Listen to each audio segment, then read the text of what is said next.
first. If it's making headlines locally or nationally, we're breaking it down. Now, I'll take my time to South Beach. Live from the capital of the Commonwealth, it's The Bill with your host, Jack Fitzpatrick.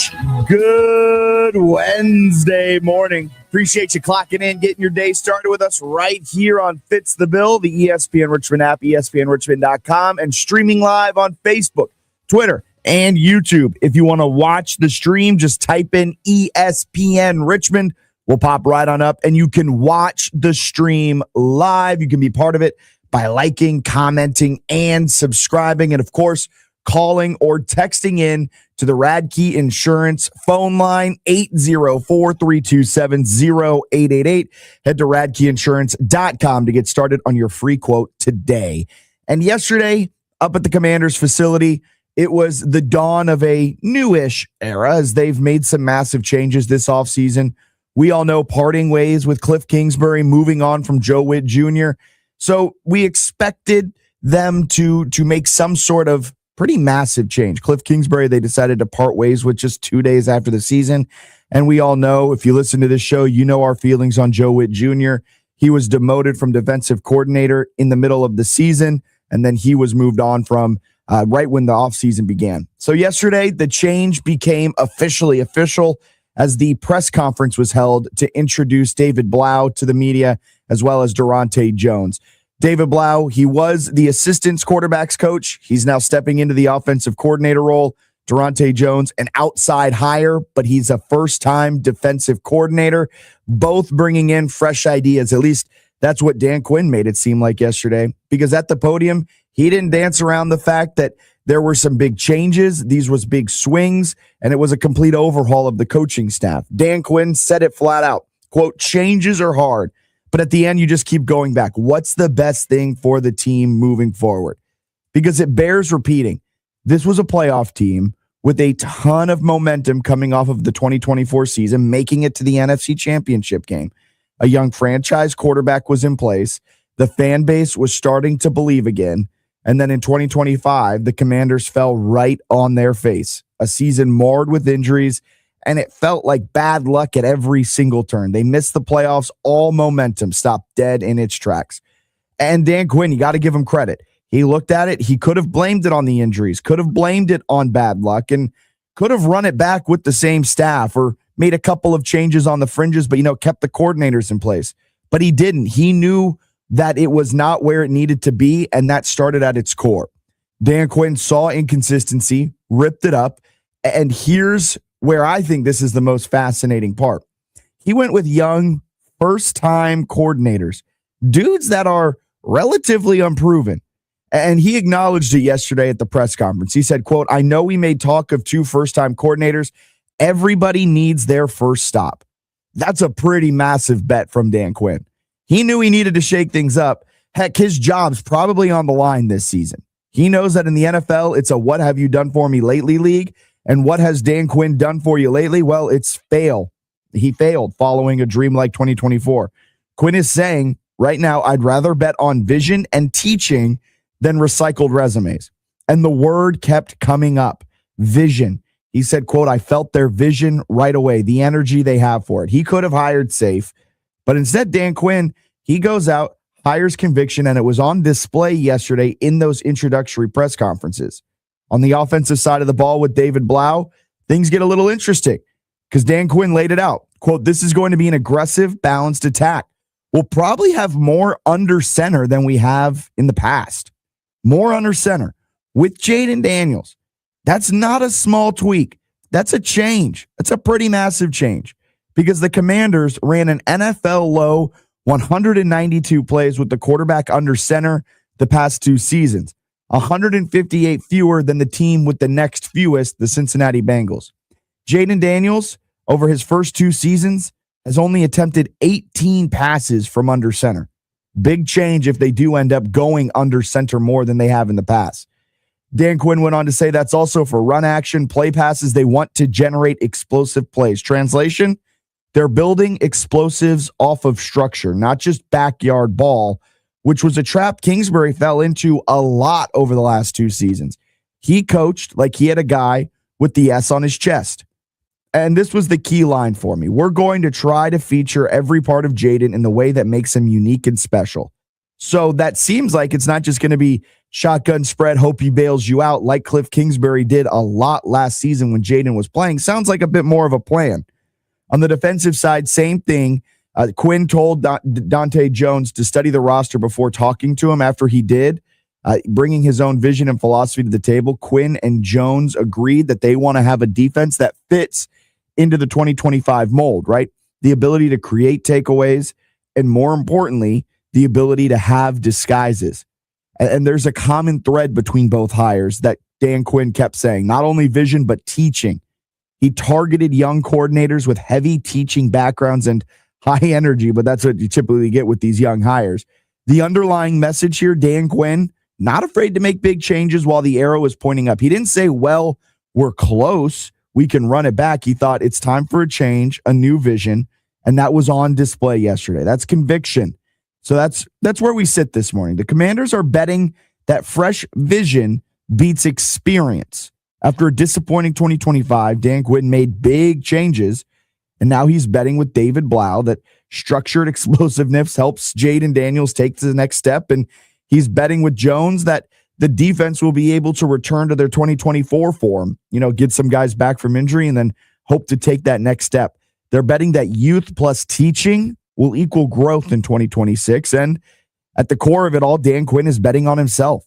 He's betting that he can support 2 first-time coordinators and build it back up from the ground up. He even said that we're building it from the ground up. Everyone on the same exact page. Is that a little shot at maybe what Kingsbury or Joe Witt Jr. were doing last year? Now, the question's simple as we do enter the offseason for all 32 teams, right? Did the Commanders just get more dangerous, or did the Commanders just get more risky with 2 first-time coordinators? I'm going in the camp of them getting more dangerous. All right, today's show, we've got a loaded one. Jasmine Wimbish, she covers the NBA for CBS Sports. She'll be joining at around 9:30 in hour number 2 to chat about some of the biggest storylines around the association. We'll get her thoughts on the Spurs-Thunder budding rivalry, the Knicks, how they've been up and down over the last month and a half.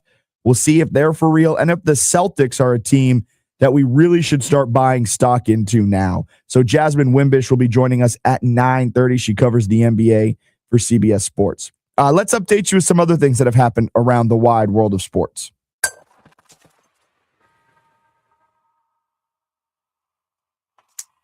This is your Fitz the Bill morning update. Getting you caught up on some of the biggest stories in sports. After storming the court against Duke following that upset win for UNC, the Tar Heels were the recipients of a court storm just a few days later as they fell 75-66 at unranked Miami last night. 3 other ranked teams fell, all 3 in the top 10 of the latest AP rankings. Iowa State put up a stinker at TCU, falling 62-55. Nebraska got down by as many as 22, came all the way back, but ultimately fell in overtime to number 13 Purdue, 80-77. And Wisconsin overcame a 12-point second-half deficit to down number 8 Illinois. UVA got the win last night, 61-58 over Florida State. No starters scored in double figures for the Cavaliers, but the bench came up big, mainly Jakari White, who led UVA with 19 points in 21 minutes. He went 7 of 11 from the floor. In Atlantic 10 play, Richmond downed Mason 82-70 at the Robins Center. Here are some of the highlights. Target right around the perimeter to time. Right wing 3. He got another one. Holy moly. And a steal by Lopez going in. Slamming it home. Timeout, George Mason again. And then Johnston races ahead into the midcourt. Allowed to Robinson. He slammed it down on the breakout. Wow. I didn't think there was any way that was going to be a completed pass. Robinson came out of nowhere. McEltine finished with 16 points. Will Johnson, A.J. Lopez both scored in double figures.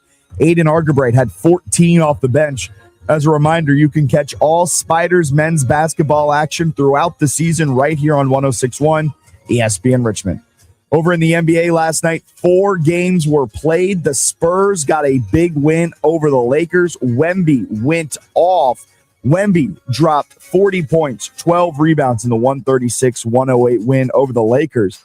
The Pacers got a win over the Knicks, 137-134. The Rockets got a 102-95 win over the Los Angeles Clippers. And the Suns are now 10 games above 500 with a 120-111 win over the Dallas Mavericks. In the NFL, the Rams offensive lineman Rob Havenstein announced his retirement after 11 seasons, and Clint Kubiak was officially announced as the next head coach of the Las Vegas Raiders. And in MLB news, three-time Cy Young Award winner Justin Verlander is returning to the team with which he started his career, signing a one-year, $13 million contract with the Detroit Tigers on Tuesday. Star shortstop Francisco Lindor will be evaluated for a stress reaction in his left hamate bone today. He could need surgery. New York Mets president of baseball operations David Stern said yesterday the hand surgery would require a 6-week recovery, but he did emphasize that he's optimistic Lindor would be ready for opening day on March 26th. The Mets also announced that Juan Soto will move from right field to left field. So that's what you may have missed in the wide world of sports overnight. Something else you may have missed. Alan, did you catch this?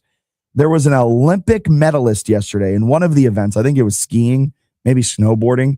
He announced to the world that he cheated on his girlfriend. Did you see this? Yeah, I did see it. Poor guy. Did you? And then he said, I hope committing social suicide will win her back. We do have the latest on that.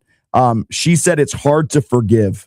Yeah, I would imagine that's not going to work there, buddy. Hey, I appreciated the valiant effort. They're now calling her the former girlfriend of, it was a biathlon athlete.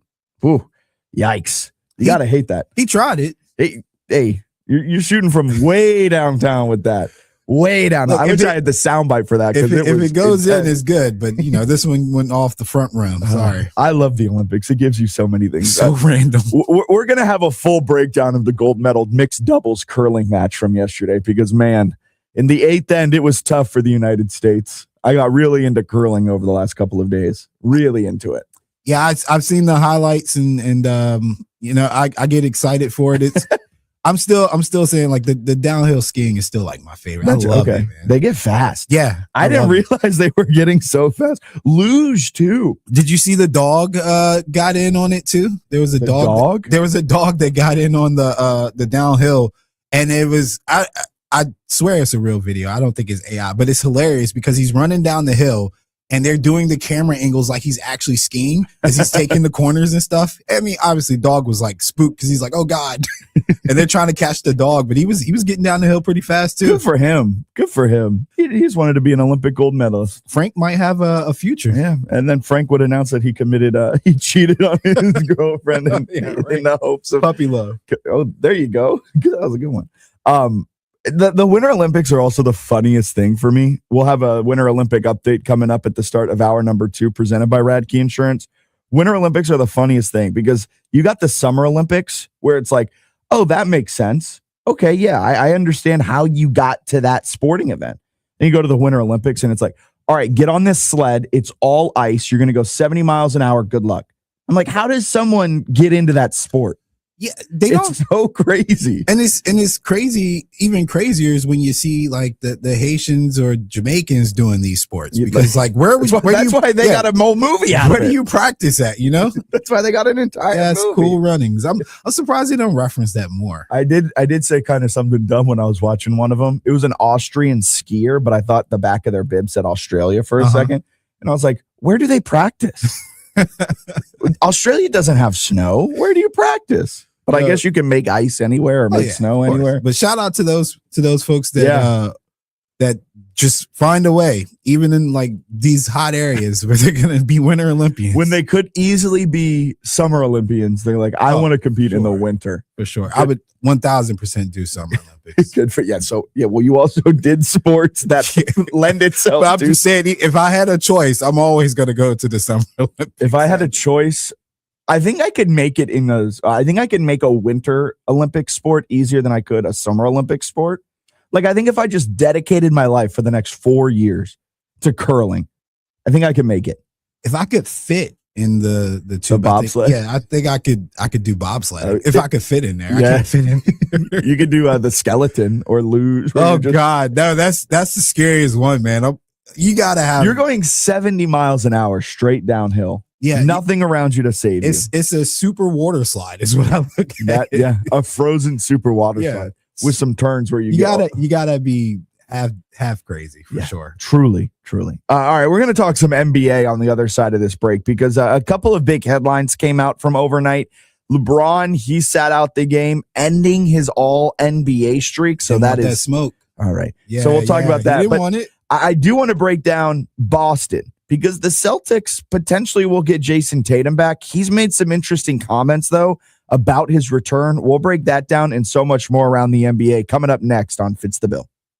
Catch up on the latest horse racing news with Off to the Races live broadcast, 10 to 11 every Saturday morning on 106.1 ESPN. Presented by The Racing Biz. Did you know about 1 in 3 people with plaque psoriasis may also develop psoriatic arthritis, which causes joint pain, stiffness, and swelling? Does this sound like you? Listen to what it sounds like to be a million miles away. Tremfya guselkumab, taken by injection, is a prescription medicine for adults with moderate to severe plaque psoriasis who may benefit from taking injections or pills or phototherapy, and for adults with active psoriatic arthritis. Serious allergic reactions and increased risk of infections and liver problems may occur. Before treatment, your doctor should check you for infections and tuberculosis. Tell your doctor if you have an infection, flu-like symptoms, or if you need a vaccine. Imagine being a million miles away. Explore what's possible. Ask your doctor about Tremfya. Visit Tremfya.com or call 1-800-526-7736. Bonaire Shell is family owned and operated and has been serving the Richmond community for over 20 years. At Bonaire Shell, you'll find old school service with modern day technology, and our certified technicians will get you back on the road in no time. Stop by for a quick fill up, shop for new tires, ask us about a check engine light, or let us help with any of your auto service needs. Find us at 8762 Huguenot Road near the historic Bonaire section of Southside and online at bonaireshell.com. Weather reports on 106.1 ESPN Richmond, brought to you by Herman Allen Plumbing, Heating, and Cooling, a premier Lennox dealer. Online at hermanallenplumbing.com. Pizza's here. Oh, great. I'd love some, but I'm worried about my stomach issues. If you're worried about having diarrhea, gas, bloating, stomach pain, or loose, oily stools, it may not just be stomach issues. It could be a condition called exocrine pancreatic insufficiency, or EPI. With EPI, the pancreas doesn't release enough enzymes to break down food, but EPI is manageable. Use the symptom checker on identifyepi.com and talk to your doctor. That's identifyepi.com. Sponsored by AbbVie. You still thinking job change in the new year? Yeah, I need something that's in high demand and more stable in this economy. IT? Yeah, cybersecurity, maybe even AI. That's what I did. Really? How? Went to My Computer Career. You don't need any prior experience, and you could start your new career in a matter of months. A lot of IT pros go to school there, too, to level up. Sweet. Are classes online or on campus? Both. Wow, I'll check it out. Thanks. Make this your year. Take the free career evaluation now at mycomputercareer.edu, an Elite CompTIA certification partner. Financial aid is available to those who qualify, including VA benefits. 106.1 ESPN traffic. Expect bumper-to-bumper traffic heading east on 64 between Bottoms Bridge and 295. There's been a crash heading north on Powhite Parkway just before Reams Road Underpass, causing some delays from Courthouse Road. And we're also seeing heavy traffic heading south on Powhite Parkway between Carey Street and the Powhite Parkway Bridge. Coming up on the next edition of the Sports Huddle, Bob will be live at the Robins Center where we will speak with the voice of George Mason. We'll also get you set for UVA, Florida State, and the start of spring training, 4 until 6, 106.1 ESPN. From kickoff to the final whistle, your Sundays belong to the NFL. The league's best matchups all season long. Only on 106.1 ESPN Richmond, where Richmond talks NFL all season long.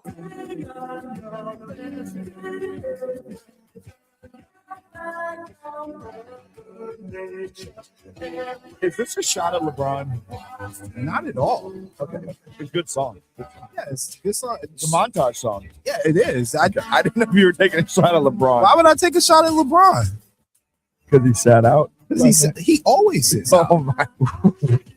I don't take shots at LeBron. It's not like he sat out knowing he had to play Wemby. All right. Cut that clip. Cut that. I don't take shots at LeBron. Biggest lie you've said today. Not at all. Why would I take a shot at the king? So LeBron James sat out last night. We have a couple of NBA headlines to kind of round up. The headline can't be LeBron sat out because again, he always is.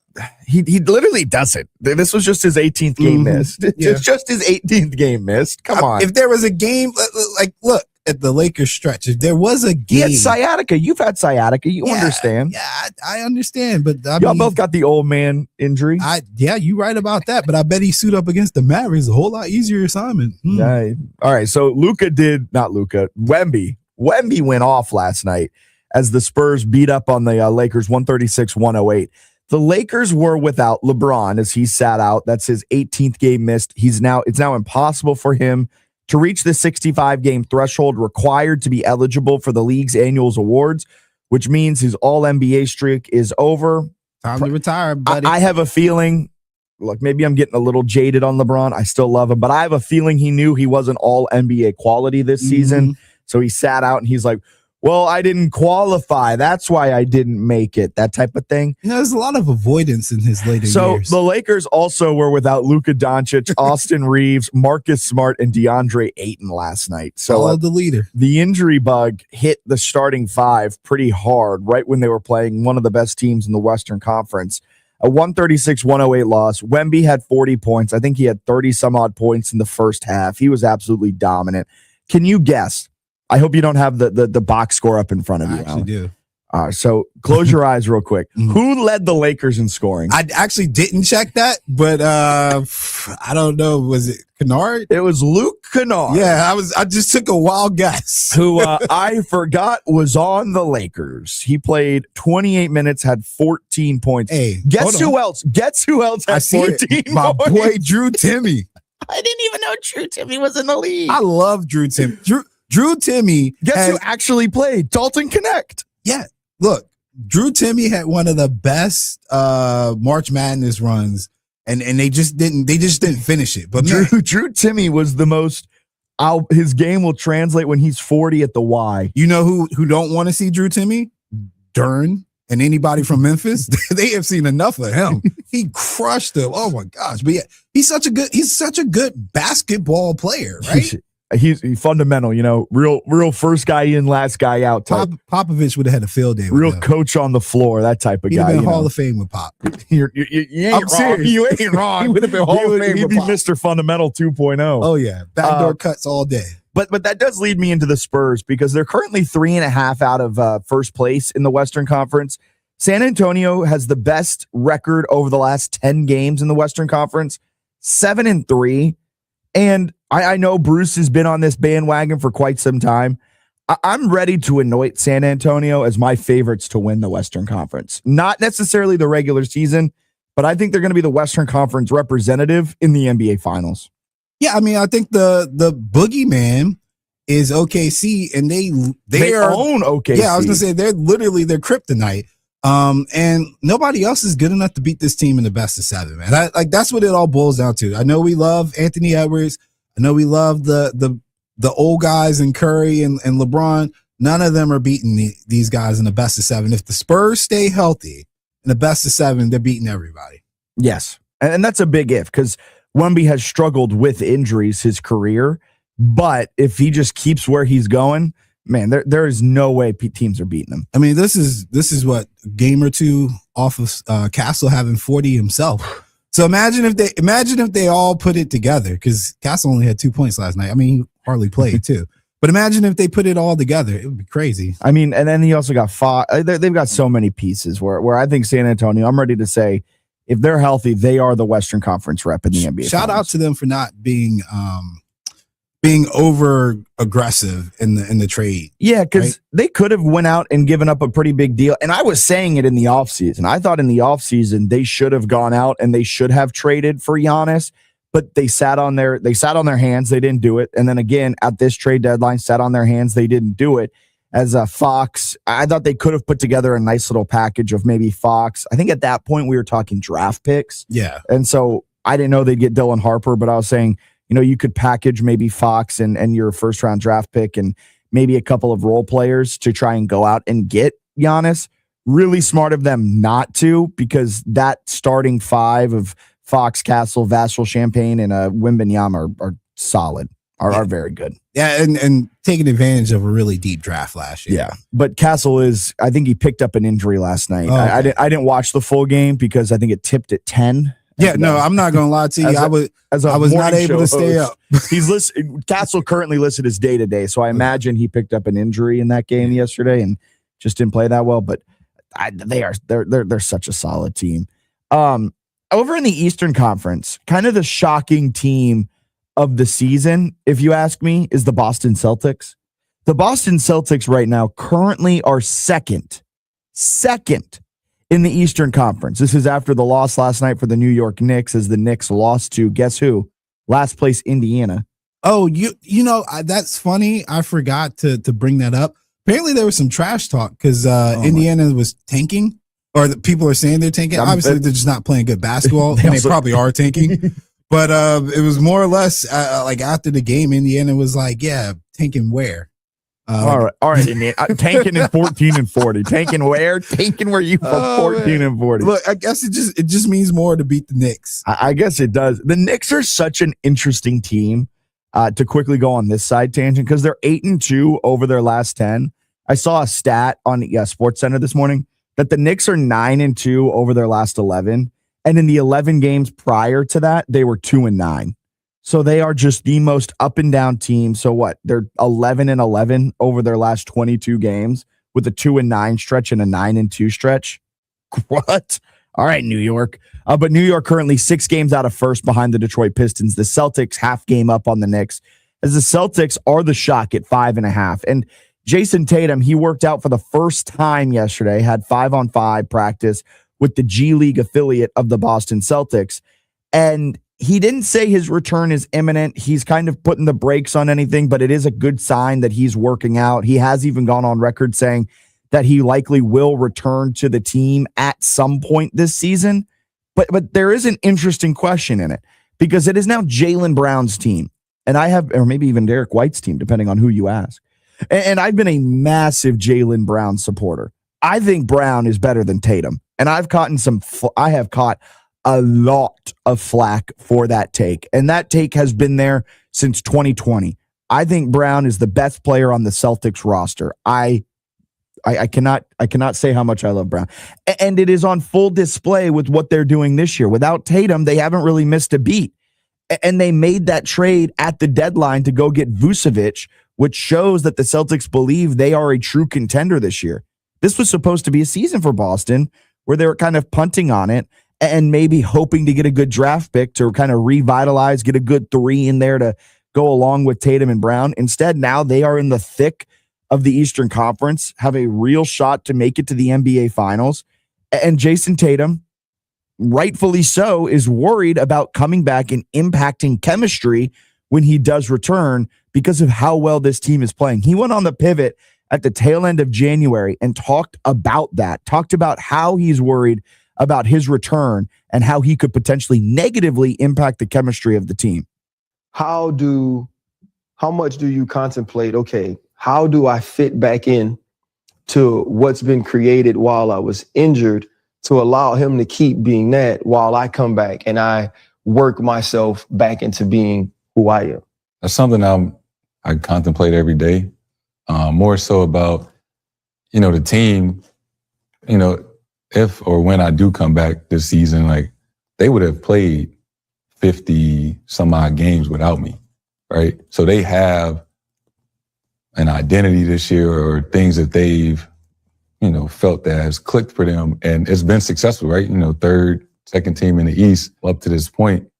So there is a thought in my head is like, how does that work, or how does that look, with me, integrating myself off an injury and 50, 60 games into a season, obviously could be some challenges. And, it is a thought like, damn, do I come back or should I wait? It's something that I honestly, recently in the last 2 weeks or so, kind of contemplate every single day. He then addressed that yesterday with the media again, following his first practice. Quote, obviously, I know what I bring to the table and what I'll bring to the team, but I'm also aware these guys have been playing extremely well. Not to say that I'll come in and mess it up or anything like that. It was just kind of being vulnerable, I guess, for a moment. I heard a deep, exasperated sigh on the other side of the glass, Alan. I can't stand this generation. I kid you not. I think I speak for everybody when I say this. I love how you've got such new age takes, but then when it comes to basketball, you're like, it's man, the attitude, these kids man. nowadays. It's the attitude. They are so soft and goofy. That is a goofy thing to say, Jason Tatum. You are the guy on this team. No, Jaylen Brown is. Jaylen Brown is now. No. Accept it. Jaylen Brown in that situation, if he said that, I say the same thing. You guys are 1A, 1B. This is what you do. It's your team too. What are you talking about? Like, what are we talking about right now? We're talking about deferring. I joke when I say Derek White's great. I love Derek White, but we're talking about deferring the team to Derek White, to Luka Garza. Like, oh man, I don't want to mess up their chemistry. If you don't get your butt on the court and give me my 27 points, are you kidding me right now? That is so funny that like this team is built around Tatum and Brown. And Tatum can only make them better. And if he does not make them better, that's not a Tatum issue. That's a rest of the role players issue. But if I'm one of these role players, bro, and I hear that, where's the leadership, man? Like that is just the wrong message to send. And you see it in Tatum's play. He defers so much. Dare I say, he could be the reason why the Boston Celtics have not won more titles. No, I've said this before, and this is back before you were a host, but between the two of them, they do a whole lot of it's your turn. No, it's your turn. Yes. And so I think that dynamic does mess things up. It's why they blow a lot of leads, because they don't step on throats, because they get up 30 and then they're like, probably not. They don't blow a lot of 30-point leads, but you get my point. Yeah, it's I don't want to overdo it. I don't want to make you mad. Yeah, there's a young man on Kansas who I can't remember his name right now, but he will shoot no matter what. He gonna get his points up. He's gonna get his shots up, right? Team win, be darned. Like my team needs me. I'm gonna do what I got to do to try to help us win, good or bad. Sometimes that's not always a negative when you're talking about a team dynamic that has guys who you really can't depend on them. You can't depend on Derek White to get you 20 plus every night. Tatum is the star. Yes. Tatum is 1A that or 1B. That doesn't sound like a star. No, man. it doesn't. And that's why I brought that up, because I wanted to get your thoughts on that's painful. Why is now a role player? You can say that because how do my 10 minutes fit in? Yeah. But Tatum, you are the guy on this team. I don't understand what he's talking about. And then I hate the victim mentality at the end of his media availability yesterday, where he's like, it was just me being vulnerable. And it's like, no, you're fine to be vulnerable. Like don't athletes, man. Don't play the victim here. You can be vulnerable, but also you're like, that's not the mindset I need my killer to have. If you say you looked up, could you imagine Tatum's role model, the player he loves the most? Kobe, apparently. It's Kobe. Yeah, apparently. You're telling me Tatum would never say absolutely not, man. And you're out here on the pivot talking about how, if or when I come back, I don't know how I'll slot into that lineup. You know how you slot into that lineup? You step into the room and you go, give me my 30 minutes now. Yeah. Max Shulga, bye. Kobe as an old man took the ball out the hands of LeBron and them. Like he never deferred to anybody. No, and then Tatum's again, for better or worse. But that's the type of person you follow on the court or in sports. You follow people like that. It's crazy. Tatum is crazy for saying that out loud, man. Like and even with a coach as crazy as Missoula, like also, why would you say that? He's also crazy for being like, if I'm Tatum and I'm working back from this injury, I am all in. I'm coming back. Yeah. This is my team. When I get back, we're going to the finals. I'm being a little boisterous about it. Maybe that's also just my personality. But the fact he's almost like wish-washing, where he's like, I want to come back, but I don't know if I will come back. No. That's for the front office to decide. That's for the training staff to decide. I am Jason Tatum. I want to come back. I want to be on that court. It just feels so sheepish from a star to say all of this. It's looking for an out. Yeah. Because when they lose, it's when they lose in the Eastern Conference Finals, because Tatum had just slotted in a month before. It's, well, I impacted the chemistry. We didn't know how to play together. Brother, he also says, like, oh, this is a new group of guys. We don't know how to play together. Sam Hauser was on the team last year. Kate has been on the team for multiple years. Jaylen Brown has been your 1A or 1B since you joined the league. Derek White has been on the team. Peyton Pritchard has been on the league. Sure, some of the guys might be new. Some of the guys have maybe taken on a bigger role. But most of the key players on this team have played with you for multiple years and know how to slot in with you. And the team is built on Brown, Tatum, White, and then other pieces. Yes. Right now, we got Brown and White. Yeah. We need Tatum back. Like, I mean, it's that simple. But, I look at the team and I get why, there's optimism and stuff and they are playing good ball. But when people get into the playoffs and the role players have to take those bigger roles in those bigger moments, especially on the road, you see drastic drop off for a lot of people. That's why I jumped on the Derek White train, because Derek White showed that he could handle road games. Because at one point he was like your typical role player. He gave you 30 almost at home, maybe 17 on the road. Maybe. Yeah. But then he stepped his game up, and I think that allows people to ascend. But he's the only other player that can do that. Peyton Pritchard's not going to give you that. Nobody else on this team is going to give you the 27 plus points consistently that Tatum brings to the table. So again, for him to say that, that's just so disheartening, man. Like, be a freaking leader. Anthony Edwards would never say Anthony Edwards would never. Kobe would never. And that's supposed to be your idol. Draymond Green, for what it's worth, he's not an offensive. Draymond Green thinks he's the best player in the league. He would never say no other top player in the NBA right now would ever come out their mouth with something like, I don't want to mess up the chemistry. You're all NBA. That's why you got benched in the Olympics right there. That's why you were the last guy that they picked, sitting beside Halliburton. And Halliburton was just there for you're the MVP sitting behind. And Tatum's like, what? But ridiculous. All right, let's get a break in here. We'll step aside. We've got news or snooze coming up on the other side of the break. A big change coming in Washington. Is it newsworthy or snoozeworthy? We'll break that down next.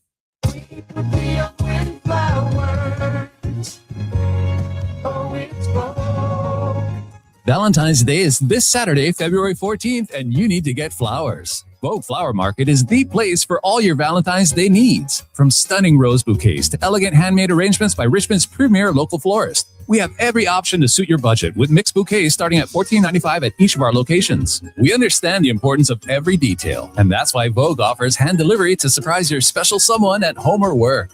Imagine the joy on their face when a professionally crafted arrangement arrives straight from the heart. Stop by one of Vogue's convenient locations, Parham Road near Patterson in the West End, or our flagship headquarters at Arthur Ashe Boulevard near Broad Street. There's no time to wait. Call and place your order today at 804-353-9600. That's 804-353-9600, or go to VogueFlowers.com to order online.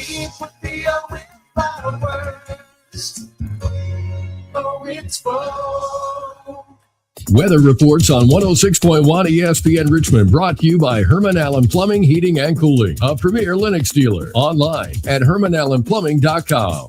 Lose weight or stop smoking with hypnosis guaranteed, or your money back. No matter how many times you failed in the past, this hypnosis is guaranteed to work. After this hypnosis, I want to eat good food. Since August, I can honestly say I have not had one potato chip. It was life-changing for me. And I don't think about dessert like I used to. Bridget, how much have you lost now? I've lost a total of 83 pounds. Holy cow. It's easy, it's fun, very relaxing, and very successful. And I would just say go for it. What are you waiting for? Lose the weight or stop smoking guaranteed, only $59.99. Hypnosis designed to destroy unwanted cravings, late-day eating binges, boredom eating, stress eating. Hypnosis Thursday, February 26th at the Comfort Suites at Virginia Center Commons, Glen Allen. Weight loss hypnosis 5:30 p.m. Stop smoking hypnosis 8 p.m. Or Saturday, February 28th at the Hilton Garden Inn in Colonial Heights. Weight loss hypnosis 11 a.m. Stop smoking hypnosis 2 p.m. Registration 30 minutes before. Sign up at markpatrickseminars.com. That's markpatrickseminars.com. Can I take your coat? Oh, you noticed. Yeah, I found it on eBay from a seller in Vegas. Pre-loved and perfect. She listed it and jackpot. Italian leather, classic trench silhouette. And did you see the braided buckle? Hang on to your claim ticket. Oh, I'll hang on to this forever. Have you been on eBay? There's so many finds. And I bet that diving watch would sell fast. Just saying. Find what you love, sell what you don't. eBay. Things people love. Time is valuable. That's why Lowe's Blueprint Takeoffs turn blueprints into quotes faster. Bring us your plans, and we'll generate itemized material lists to make quoting easier so you can get back to building. Plus, at the Lowe's Pro Desk, you get access to thousands of building materials not sold in store. And when your order's ready, we'll deliver everything to the job site. Improving is easy at Lowe's. Hi, Leif Erikson for SnowCountry.com. Eggland's Best, the only eggs with more fresh and delicious taste, plus superior nutrition. Eggland's Best, better taste, better nutrition, better eggs. Sunshine and fresh air really hit best when the temperatures are comfortable and you just happen to be on snow. And that's a fine scenario for this Wednesday with plenty of sunshine to go around and just about every trail wide open, getting a fresh treatment from those grooming machines. Massanutten with smooth carpeting all around, 23 runs, 100% open. They also have a dozen tubing lanes for plenty of fun. They go until 5 today. Next night session on Friday at Massanutten. Bryce Resort with 12 trails, 100% open there as they keep the fun going till 4:30. Wintergreen, all 27 trails in play from the steeps and cruisers to the loaded park features. Wisp, Maryland featuring 33 runs. They've actually seen about 5 inches of snow over the last 72 hours, while Snowshoe's good to go with all 61 trails in West Virginia. More at snowcountry.com. Leif Erikson for 106.1 ESPN Richmond. 106.1 ESPN weather. It's currently 49 degrees and mostly cloudy with some scattered showers throughout the area. Coming in from the northwest, we're feeling a slight breeze averaging from 2 to 7 miles per hour. Expect a high today of 59 with partly cloudy skies and lows dropping down tonight to 30 degrees. And taking a look at tomorrow, we're seeing slightly colder temperatures with a high of 45. Looking to grow your local business? Let's team up. I'm Jack Fitzpatrick, host of Fitz the Bill on ESPN Richmond. Together, we can craft on-air campaigns that drive customers right through your doors. Ready to collaborate? Email me, jack.fitzpatrick@summitmediacorp.com. News or snooze? News or snooze this morning, starting with the NFL. Quinn, as in Coach Dan Quinn. QB Daniels could play more under center. Newsworthy. Washington ran an NFL low 192 plays with the quarterback under center over the last 2 seasons, 158 fewer than the team with the next fewest, which was the Cincinnati Bengals. Jaden Daniels, in his career at the NFL level, has only attempted 18 passes from under center. Pretty big change up with a new offensive coordinator, David Blau, incoming. At least that's what they've said. Of course, we've got to see if they practice what they preach, but that's a big change. Yeah, no, I felt like it was a little bit of a slight when that was brought up during the press conference. Like, more or less like, yeah, we know we didn't do it enough, and nobody here remaining was happy about that. There was that, and there was like another couple of things where it was like we want to see Jaden's skill set be used in a better way. Like, there were a couple of digs, it felt like, at Cliff Kingsbury throughout the press conference. And Cliff, lack of vision does come into play sometimes. The fact that Cliff sometimes called plays like the guy on the in the pocket had an S on his chest, which, I mean, at times he did, but yeah, and it's not like, oh, Cliff's gone, let's pile on him. I mean, the things that I saw that were deficiencies in play calling and stuff were well-known Cliff Kingsbury negatives. And when it's going good, it's looking great. But I mean, you know, for 2 years, we even asked sometimes like, well, where's the vertical pass? Like, why are we not trying to go downfield or take shots? So, yeah. Where's anything? Yeah. So I was actually very impressed with the defensive coordinator's press conference. Yeah. And I don't have a problem with Coach Blau. Again, I'm probably one of the few in the minority that people calling plays, I think, is a little bit of a buzzword, a buzz topic now. I think it's a little over exaggerated. Okay. And if a guy has play design capability, which he apparently does, he's designed some plays that Cliff Kingsbury himself called. I think you can get to a point where the play calling will catch up quicker. You want him to be able to understand what he sees more importantly than just him calling plays. And I think he's there for his mind over the can he call plays or not thing. Well, isn't it a real thing though to kind of learn how a game progresses and how you want to script and how you want to kind of set guys up for later on? Like there is a learning curve there at least. So it might be a buzzword now, but there is a reason why that catches so much attention. Yeah, and in the same breath, there's a reason why a lot of guys who, again, I'll use Mike McDaniels as an example. Guys who, they didn't really call plays when they were coordinators. Yeah. They didn't call plays over Kyle. It was fine when he went to be a head coach. And he hung 70 up in his third game, right? So I think it's an evaluation that you just kind of have to dig deeper and really ask yourself, does this guy understand what he's looking at? Does he understand the game? And if the answer is yes, then by all means, take the shot on. Yeah. It is two big shots that Dan Quinn is taking with Blau and Durante Jones. Both of them first-time coordinators, first-time play callers. Now, Jones will have a little bit of an ability to lean on Dan Quinn, who is, of course, masterful on the defensive side. But that is a big bet, a pretty massive bet. And for me, it signals that Dan Quinn knows he's probably coaching for his job this year. And I said it in the open, the NFL's a what have you done for me lately league. And if he has another fall on his face type of season like 2025 was, and I get it, it was marred with injuries, all of this. But if he does that again, I don't think Josh Harris waits around. I do think Josh Harris has a tendency to be a little emotional, especially owning the team he grew up rooting for. So I understand everybody's rushing to that conclusion, but I mean, we could ask Lake next time he's in. I spent a lot of time around the Commanders too. I did not get the impression that Dan Quinn's job is anywhere close to being on the hot seat. Really? And that the injuries themselves were valid excuses for poor play last year. It is, but so man. If he has another injury-riddled season, I think he would get at least one more. I don't think they want to move away from the head coach that quickly. The coordinators and stuff, it was a little bit of an issue, but I think they kept Blau because it's still the same language for Jaden Daniels.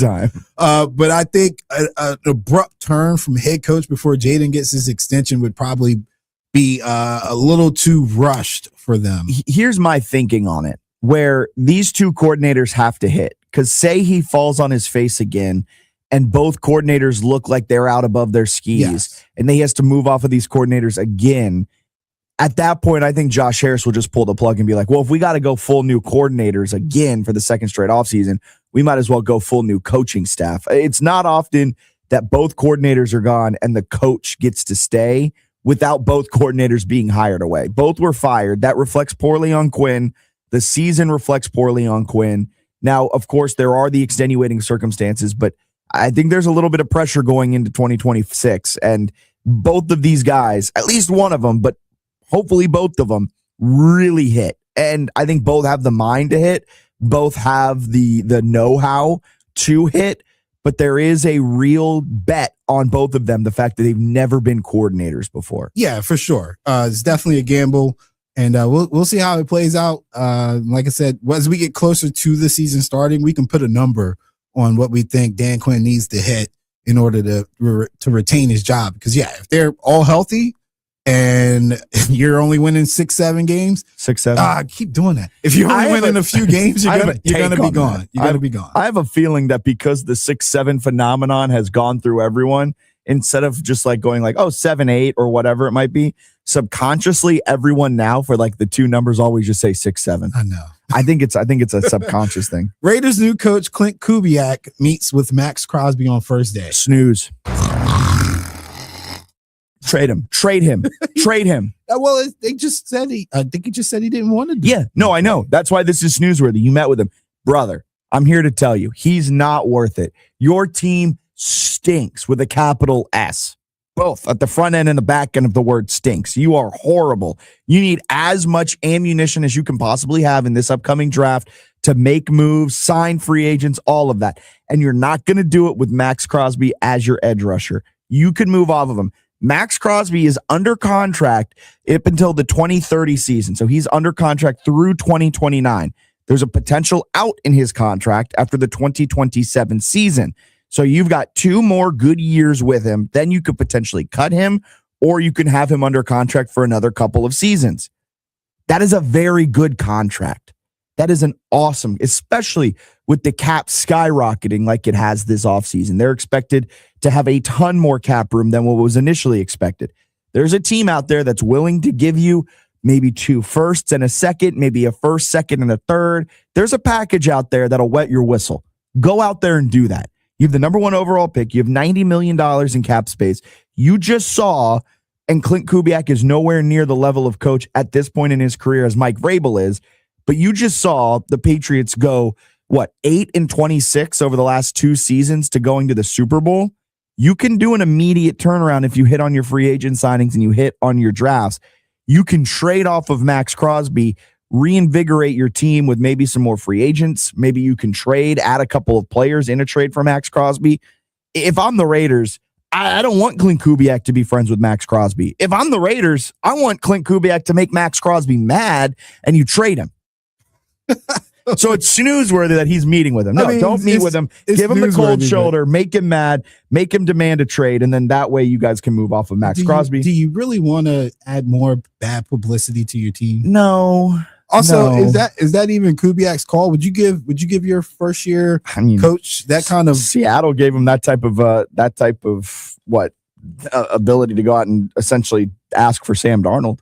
Yeah, that's different. That's the offensive side of the ball with him. That's true. Clint Kubiak is an offensive guy. Yeah. Would you give the former offensive coordinator? Look, I'm not saying this from an offensive view or a defensive view. I'm saying this from a roster building. No, move. for sure. I think Max Crosby being the really only movable piece that you have that can give you some return. He's not on your timeline. Like the second a star player, which is why I also disagreed with the Browns doing with what they did with Myles Garrett.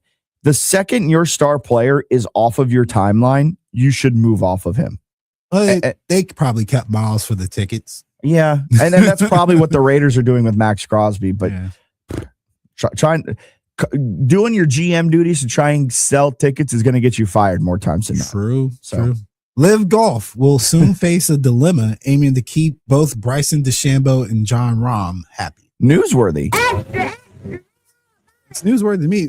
What is this dilemma? Because they have endless money. So they're starting to not have endless money in terms of not that, the Saudi Arabian government's losing money or anything like that. Confused. But Live Golf is kind of starting to realize, is this really a worthy investment anymore?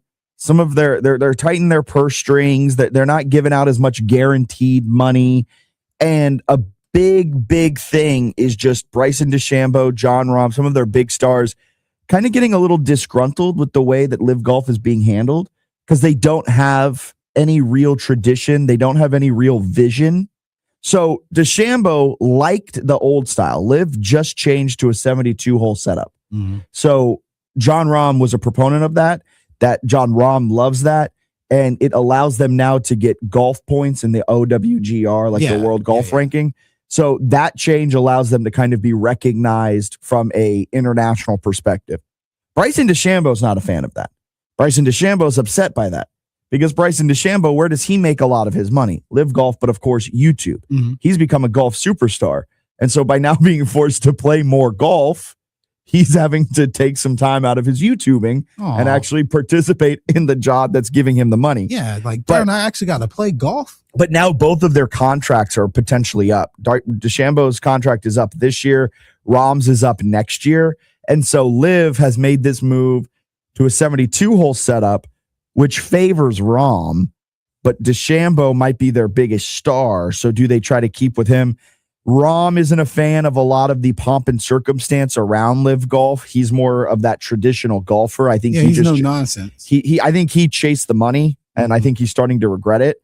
But it seems that Liv is trying to bend over backwards to appease Rahm, and that's now making DeChambeau a little mad. It's really interesting because it's a fork in the road. I don't think you can keep both Rahm and DeChambeau, but you want to keep both of those big names and keep them away from the PGA Tour. Yeah, but if Rahm wants to compete, then you got to go back to the PGA. Yes, that's what it is. And then I guess do the same deal that Koepka did or something similar. But spare me with the regret, right? The buyer's remorse. I mean, when you left, this is what you bought into. Essentially, Rahm's like, this isn't what I bought into. But it at the end of the day, you chase the money, so you got to live with those consequences. And I'm not caring about the whole U.S. Saudi nonsense that is really at the forefront of all this, because it's not really. Because behind the scenes, they're talking and they're trying. Now, granted, that merger was that. Remember that merger that was announced 3 years ago? That's turned into a whole lot of nothing. Yeah, I think that's part of it. I mean. You know what else is also at play here? DeChambeau knows because he's won opens and stuff like that. He can still qualify for all the majors, whereas Rahm hasn't had the best year of golf, or a year or 2 years, honestly. Rahm has been bad since he went to Live. And for him, their styles are different. Like Rahm needs reps. Rahm needs competition. He needs to get his engine going. Rahm was one of the more dominant golfers we've seen. When Rahm left, him and the best thing to happen to Scotty Scheffler's legacy was John Rahm leaving the tour. Yeah, it was him and I think it was Cam Smith. Cam Smith, yeah. They right after rolling. Smith won the Open. Yeah, they were rolling. So those two were fun to watch. All I know is, as a gambler, I'm excited to hear all this. Down with Live, bring back my good odds. Because the PGA events have been lovely this last month. Don't give me Scotty Scheffler minus 100 to win an event. You know what's wild? Scotty Scheffler was like 2 over after the first round at the Waste Management. And darn if he wasn't in the mix at like 8 under on the last day. I was like, yo, this guy is I know something else. And I know we're up against the top of the hour here, but it is funny to me how Scheffler probably would be regarded as one of the best golfers of all time if the Live split didn't happen, because I think Scheffler just has no thoughts going on through his mind, which makes him a great golfer. But we'll never, ever appreciate him, I think, the way we should, because he's playing against me and you. And I know the people here you're playing against aren't actually me and Alan, but like his fields just are not as deep as what they were with Tiger in the past years, because all of the greats, Rahm, DeChambeau, Koepka, who's back in PGA, Patrick Reed was in Live. He's actually coming back to the PGA Tour next year. So you're starting to see some of the guys come back. But I mean, a lot of the key guys he's not playing against on a week by week basis. Yeah. And if you're not gonna have the personality, we got to have the drama. And I say we as in sports fans. Yeah, 100%. You got. He's got neither right now. No, he's talking about how he actually hates golf, and Scheffler's great. He's the worst ambassador boring. ever. He's so boring. He's the worst ambassador ever. But by all means, in all accounts, he's 1,000% awesome. How do you feel about playing golf? Well, sometimes I think about death and what it means and how I just want to play with my kids. All right. Good talk. Thanks, Scotty. All right, coming up, hour number 2, we're going to talk more about the NBA. We've got Jasmine Wimbish joining us at about 9:30. She's coming from CBS Sports, and we'll dive deeper into the offensive approach for the Washington Commanders as they signaled a change is coming yesterday at their introductory press conference with David Blau. So much to come in hour number 2. Keep it locked right here on 106.1 ESPN Richmond, where Richmond talks sports.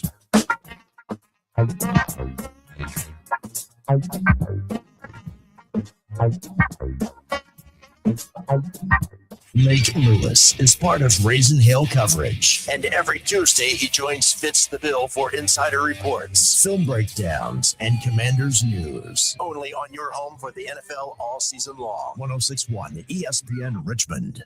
Looking for a neighborhood service station that can provide premium fuel for your car, auto repairs, and friendly advice? Stop by the family-owned Bon Air Show, 8762 West Huguenot Road. 106.1 ESPN on-air interviews presented by the Herman Allen Plumbing Heating and Cooling Hotline with Lennox products that make the air in your home absolutely perfect. West Cary Sports Bar is the perfect spot to catch a VCU Rams game, college basketball, soccer, NBA, or the Winter Olympic Games. Robinson and Cary Street in the Fan. Online at westcarysportsbar.com. This is advertising material. Hi, this is John from your insurance company. We received your claim and we're denying your coverage.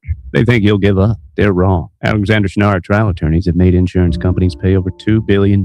It's your turn. They fight while you heal. Over 250,000 clients. Alexander Schnarr trial attorneys. Call now for a free consultation. 877-222-6666 or alexwins.law. Past results do not guarantee future outcomes. Every case is different. Phil George's licensed attorney in Virginia is responsible for legal work. Office is located at 500 East Main Street, Suite 1600-113, Norfolk, Virginia, 23510. This President's Day, Pure Talk is honoring Jackson and Lincoln by offering unlimited talk, text, and plenty of data for just $25 a month. Meanwhile, Big Wireless is honoring Benjamin Franklin by charging families hundreds of dollars for the same 5G service. What's up with that? Ben Franklin wasn't even a president. When you switch to Pure Talk, you'll be in business with an American wireless company that supports our vets in a big way and keeps all their customer service in this country. That's important. And you'll be on the same towers the big carriers use, so you'll get the same 5G service without the inflated price. So hang on to your Benjamins and switch to Pure Talk for a Jackson and the Lincoln. No contract, no hidden fees. Dial pound 250, say Mike Rowe, and you'll get 50% off your first month when you switch. That's pound 250, Mike Rowe, for for an American wireless company that is truly unprecedented. Your talk. Your home for Richmond Spiders athletics all year round. W291CL Lakeside Richmond. WURV HD2 Richmond. We are 1061 ESPN. Evan, Canty, and Michelle are unsportsmanlike. It seems like there's a sense of urgency to take advantage of this window that they've created with this current core of players and to go with somebody that's never been a play caller and only has 2 years experience. That's a huge risk to take. If you're the Philadelphia Eagles, do you have time to be experimenting? Unsportsmanlike. Weekday morning starting at 6 Eastern on ESPN Radio and on ESPN2. Hey, did you miss Clinton and Friends? The Browns finally made a hire. Todd Monken is the new head coach. He will be leading Cleveland next season. And I got to say, even in a hiring cycle in which Mike McCarthy replaced Mike Tomlin, the Browns have found a way to do something even more underwhelming and more disappointing than even that. Clinton and Friends. Weekdays from 10 to noon Eastern on ESPN Radio and on the ESPN app. Amber and Ian. It's a literal sheet of ice in the Dallas-Fort Worth area. We don't know how to deal with it. The South continuously acts like this never happens. Dallas is one of those cities. Atlanta's another one, right? Dallas is one of those cities. This never happens here. We don't know how to deal with it. It feels like Dallas needs to come around to the idea that this does in fact happen every once in a while. Amber and Ian. Weeknights at 7 Eastern on ESPN Radio.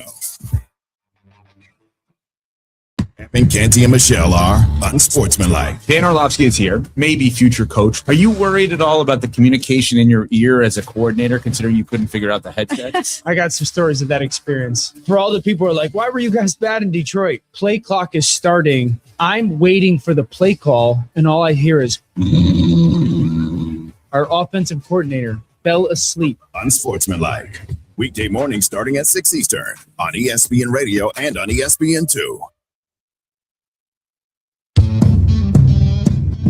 The second hour of Fitz the Bill is brought to you by Birdie Golf. Tired of paying premium prices for big-name golf balls that overpromise and underdeliver? Step up your game with Birdie Golf. Learn more about a local company at birdiegolf.com. Change out the I's for ones, and you're there. That's B1RD1E golf.com. Birdie Golf.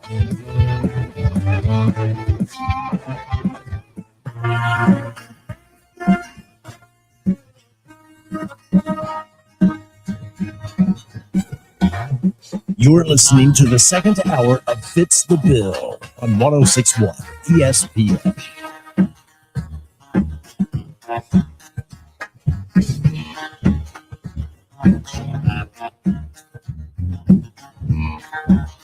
Olympic sports updates brought to you by Radke Insurance. Get started on your free quote today. Just head to radkeinsurance.com. RADKE, radkeinsurance.com. They also are our phone line sponsor, 804-327-0888. We want to hear from you in hour number 2. Jasmine Wimbish will be joining us at around 9:30 as well. She covers the NBA for CBS Sports. We'll get her thoughts on the Mavericks. I don't know if you've seen this news come out, but the Mavericks potentially might be sold again. Mark Cuban trying to put together money to maybe buy back the Dallas Mavericks from the Dumont family. We'll get Jasmine's thoughts on that. It's a great business model. All right. Well, when you got billions of dollars, you don't really care about business models. Yeah, I'm sure the price for the Mavericks has dropped drastically. Yeah, Cuban said, "Wait, I sold it for $8 billion, whatever he sold it for." They sold you, they and then they let your son go. And they got rid of Luka. That dropped value by $2 billion. Let's go get it back.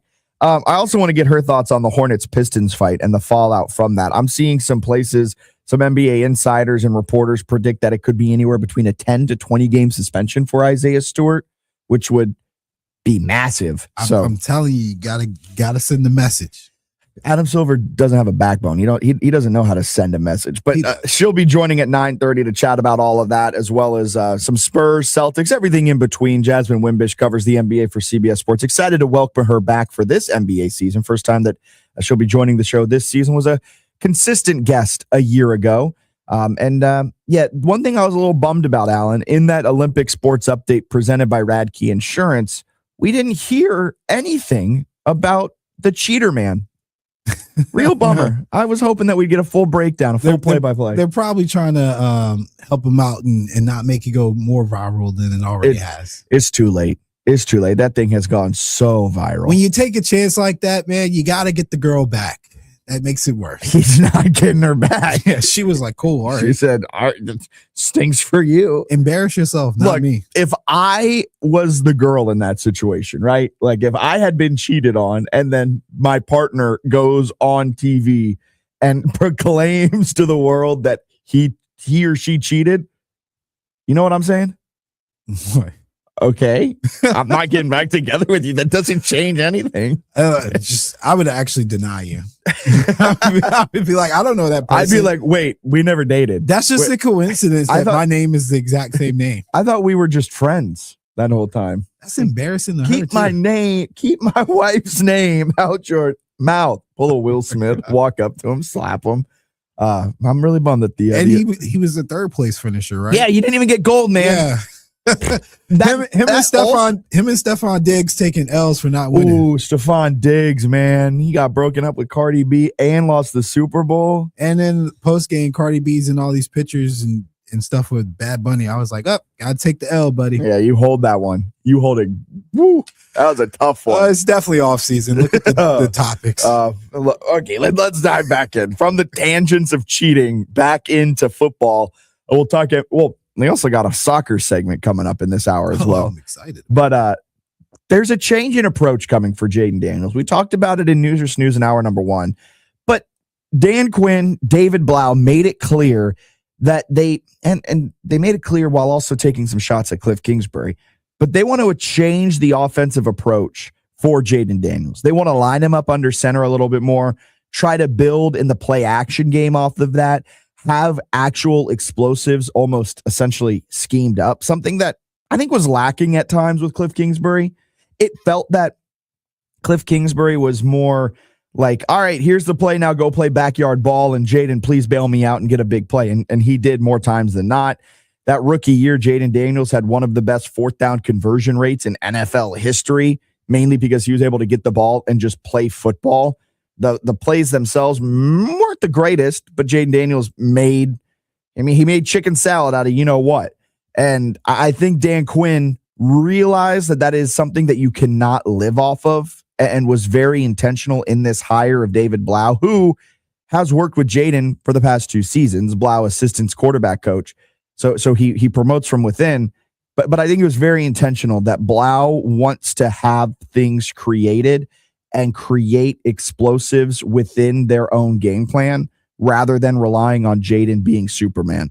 And that change in approach is going to be a pretty massive change for Jaden Daniels. We talked about how Jaden has only attempted 18 passes in his NFL career from under center. At LSU, Arizona State, his 2 college stops, he barely worked from under center, was primarily out of the shotgun. And that has then translated over into the Cliff Kingsbury offense. So he's going to have to learn something a little bit new, and it's going to be fascinating to see how Jaden adapts to that with the new offensive coordinator, who is a guy he's used to, but is introducing new concepts that I don't know if Jaden is fully accustomed to. Well, I'll tell you this. If Caleb Williams could do it, Jaden can do it. All right. I saw Caleb Williams under center plenty. Yeah. And Jaden can do it too. And I'd say this from the bottom of my heart. If you can't, bye. Get out of here. Find another profession. I do think Jaden will adapt to it. He'll be fine. And Jaden will do it. But it is a pretty stark difference in what Cliff Kingsbury was doing. And I think that is what Dan Quinn wanted. Dan Quinn wants a stark difference. He doesn't want the same old. So the thing about being under center too, and again, it's all about balance, right? Like you don't want too much of it in today's game because you want to keep your spacing. Your spacing is going to be a little bit limited if you're under center. The formation should theoretically be tighter, but it helps the run game. It'll help the passing game. It'll even make it easier for him to read the field sometimes, depending on how they implement play actions and things like that. So there's a lot of positives to it, and no team should be shotgun as much as the Commanders were last year. I just think you have to find the balance. And again, if Ben Johnson can get. I know Caleb Williams never played under center in college because he was with Lincoln Riley. So if he can get him to develop that, then, Cliff Kingsbury comes from that same rough tree. Yeah, and so it's just very strange for that not to translate a little bit more in the NFL. Like Cliff should know. Like I got to get under center. I can't completely break the mold of what football looks like at this level because the athletes are better. Yeah. And that's kind of the reason why air raid isn't necessarily a predominant philosophy at the NFL level, because the space that you have in college, it's not just the same. Not there. Yeah, it's not the same in the NFL. Guys are just significantly faster, quicker, smarter, stronger, and all these other things. And the hash marks are different. Yeah, and the hash marks that's just at its core. You got different hash marks. Your top tackler, Will Campbell, is a baby in the NFL. Like that can happen. Well, on any given Saturday, you're playing against a future accountant and a future NFL star, but you've also got some accountants sprinkled in there. Guess what you've got in the NFL? NFL stars at every position. Players, man. So, but I'm fascinated to see how the offense looks next year under David Blau. I think that change is needed, and to take some of the onus off of Jaden Daniels in terms of creating, because I think that is a reason why, not the reason why, but a reason why Jaden got hurt so much this year. I think he was trying to do so much, and at a certain point, you just kind of, your body breaks down. You can't handle it. And maybe I'm being devil's advocate here, but is Jaden willing to make this change? Because that's huge. That's huge. I think he is. My perception when I was up there is that Jaden has a whole lot more say and control than most people in his position at this level of football, right? Like they give him a lot of freedom to make decisions. Like even with him getting back on the field as early as he did a lot of times, I would question like, why are they just allowing him to just do whatever he wants to do? So in the sense of the game plan, if he decides he's not comfortable with it, do they scrap it, or how does that work? You know what's always in the back of my head right now with all this Jaden Daniels talk? I remember Dolphin Dave's call from like 3 or 4 months ago when he was like, we all thought Tua was great that first year with Mike McDaniel, gave him an extension. He goes, don't give Jaden an extension. Yeah, and I'm not going that far. And I remember being like, I don't know, man. I don't know. But like, this is a big season for him.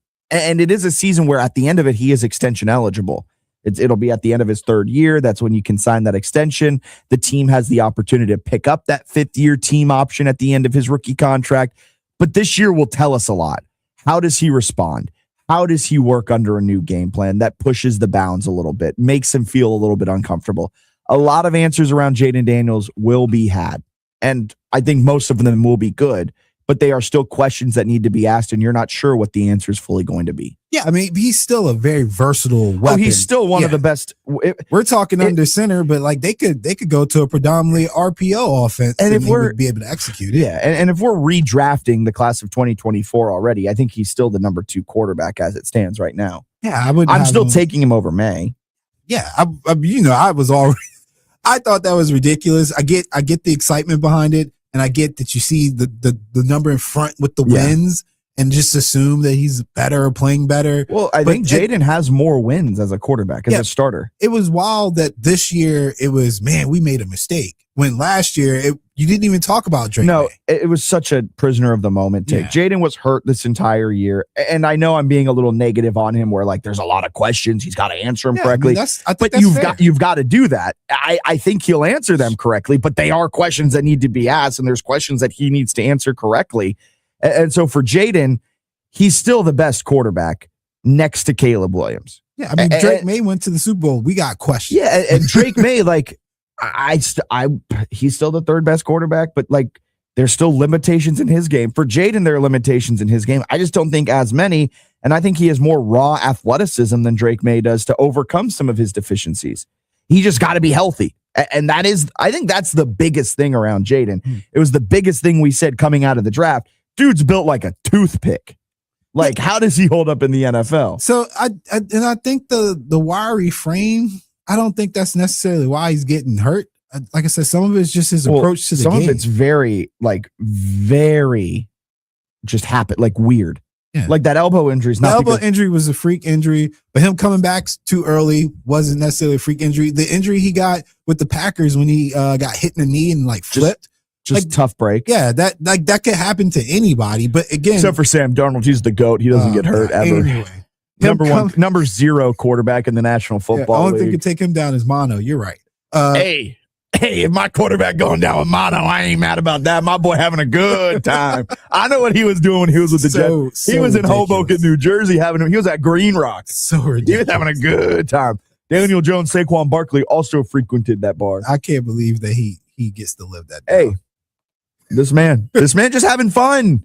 You're mad at him for going out and having fun. Come on. No, by all means. But I got mononucleosis. What's the big deal? I think Jaden needs to.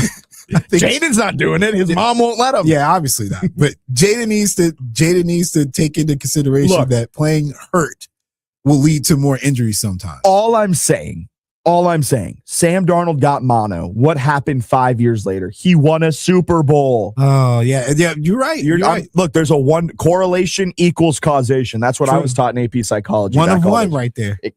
You're telling me. The Jets and Darnold, whoever leaked that, did him so dirty. He could have just said that he was dealing with like a stomach bug and said he's like, I've got mono. Jets went from a QB getting beat up because he owed him money to a QB. Who that? Mono. Oh, Gino? Yeah. Just a hot mess. Okay, we don't give, and this a quick side tangent, because we don't give Rex Ryan enough credit and Mark Sanchez enough credit for overcoming the dysfunction in New York to make it to back-to-back AFC championship games. We don't. Like, the stuff we hear about that team, Gino got in a fight because he owed some guy money. Darnold gets mono. The team is just an absolute dumpster fire. Brick Johnson, the son of owner Woody Johnson, is making roster decisions based off of Madden ratings. And yet Mark Sanchez and Rex Ryan made, and I know Bart Scott, and they had a really good defense, made it to the AFC championship in back-to-back years. We don't talk about that enough. We don't. It's the Jets, man. It's because it ended in a butt fumble. You can only overcome dysfunction for so long. All right, let's get a break in here. I want to talk a little soccer. Manchester United, but there's something happening off the pitch. You like that? Off the pitch? Off the pitch that has generated a lot of highlights and a lot of headlines. We'll talk about that next.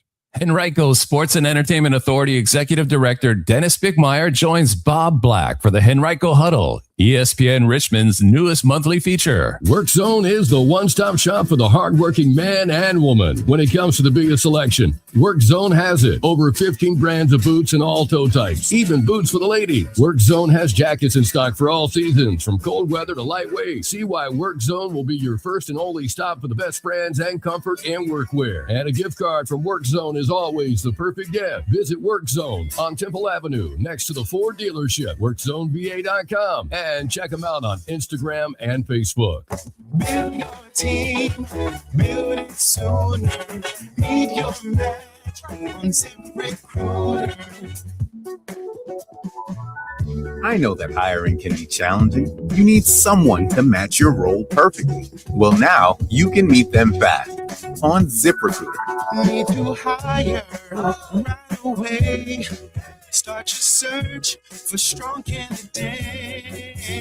The right fit awaits. All your roles, fill them sooner. Need your match on ZipRecruiter. Just head to ZipRecruiter.com/free right now to try it for free, and you're on your way to meeting your match. 4 out of 5 employers who post on ZipRecruiter get a quality candidate within the first day. So try it now. Go to ZipRecruiter.com/free. That's ZipRecruiter.com/free. Need your match on ZipRecruiter.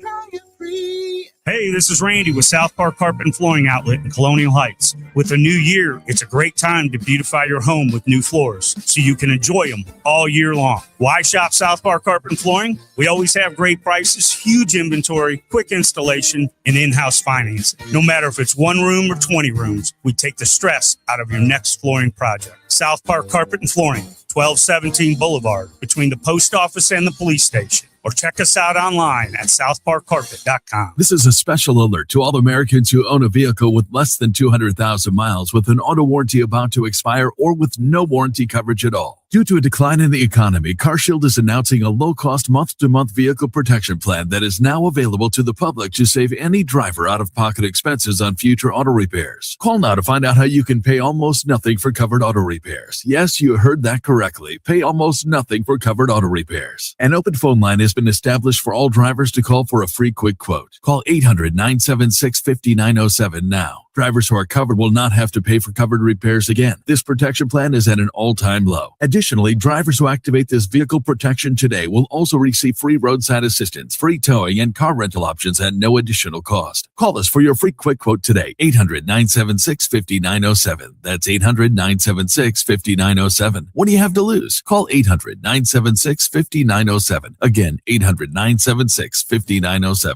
Hi, I'm Tom Connors. Went to Mark Patrick's hypnosis seminar. It's 2019. Nothing worked before. Left there and never smoked again. Easy, affordable, and guaranteed. A year later, with my wife Michelle, attended Mark Patrick's weight loss seminar. She lost 18 pounds and I lost 43 in 8 weeks. It's true. He smoked 2 packs a day and nothing worked until Mark Patrick Hypnosis. Now we're losing weight together, eating healthy, full on half the food, enjoying exercising. Who would have believed Mark Patrick Hypnosis really works? It's amazing. Lose weight or stop smoking with hypnosis. Only $59.99. Hypnosis designed to destroy unwanted cravings. That's right. Seminars Thursday, February 26th. Comfort Suites at Virginia Center Commons in Glen Allen. Weight loss hypnosis 5:30 p.m. Stop smoking hypnosis 8 p.m. Or Saturday, February 28th, Hilton Garden Inn in Colonial Heights. Weight loss hypnosis 11 a.m. Stop smoking hypnosis 2 p.m. Register at markpatrickseminars.com. Hey, Richmond, looking for more Fitz the Bill content and behind-the-scenes looks into the show? Well, follow us on Instagram at Fitz the Bill ESPN RBA. You'll get all of the clips, exclusive hot takes, and so much more. Follow us at Fitz the Bill ESPN RBA on Instagram.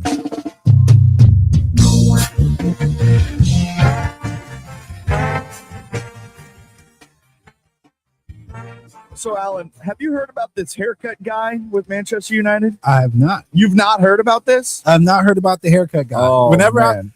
whenever I'm tuned into Premier League and I hear Manchester United, it's just all about their failures. So there's this guy at United Strand on Instagram. Mm-hmm. He deserves a shout out because I've been following this guy for like the last month. He popped up on my Instagram Reels feed as I'm scrolling through. Dude's got massive hair. He made a bet with social media, I guess, 494 days ago that he will not get his haircut until Manchester United won 5 straight games. Oh my gosh, he's never getting his haircut. So they had won 4 in a row up until yesterday. And then Manchester United fell to West Ham. Yeah. Or not fell, sorry.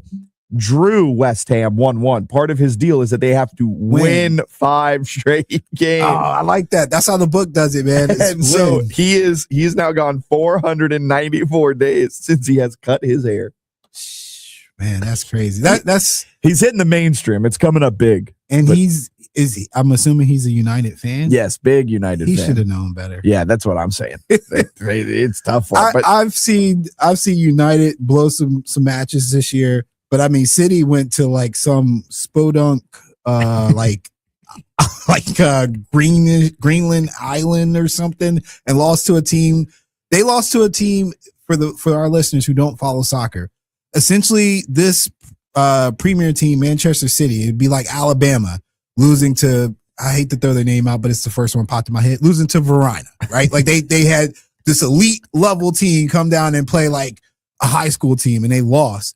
They refunded the tickets of the fans who came. That's how bad that loss was. The players took their own money and pitched in to repay the fans for the tickets and flights that they took out to the match because they lost to this team. That is beyond embarrassing. That's crazy. It's been a wild EPL. Yeah, Arsenal currently sits atop the standings. Not to go on a full EPL, not to go on a full EPL breakdown, but would you ever make a bet like that? Ever make a bet that you will not cut your hair until the 49ers won? Let's in NFL. Let's do it 5 straight games. I wouldn't do it for the NFL. My most passionate fandom is with the Braves. 5 straight games for the Braves to win. Would you make that bet? Yeah. I mean, the Braves. I know they go on runs. It would have to be something like for the Braves, the equivalent risk for that would be like 5 straight games with scoring a run without a home run or something like that. Like it had to be something like that to make it more riskier. But yeah, I would do some crazy bets for the Braves. All right. We might have to take you up on that. I'm not going to do it for your entertainment. Oh, well, for your entertainment. Nah. For the listeners' entertainment. Nah. For the listener, they can hear your hair growing. I'll just play. Yeah, the crazy thing. I won't touch my hair. Do something else. Okay. The craziest thing about this guy is his hair has grown. Granted, I've never gone 494 days without a haircut, but the dude went from a straight buzz to like huge, like a massive afro. And it's just like, if I did not cut my hair for 494 days, I don't think it would get that long. But then again, I do go like 5 or 6 months at a time without getting my hair cut, and it does get pretty long. So yeah, it's wild. During COVID, I didn't cut my hair for a year. I just got shape ups, and it didn't grow like that. But my son, yeah, he had the puff. Like it was crazy. I was a little jealous of that. I couldn't get my hair to grow like that crazy, but yeah, my son had hair that even he was like, yeah, this is a little too long, Dad.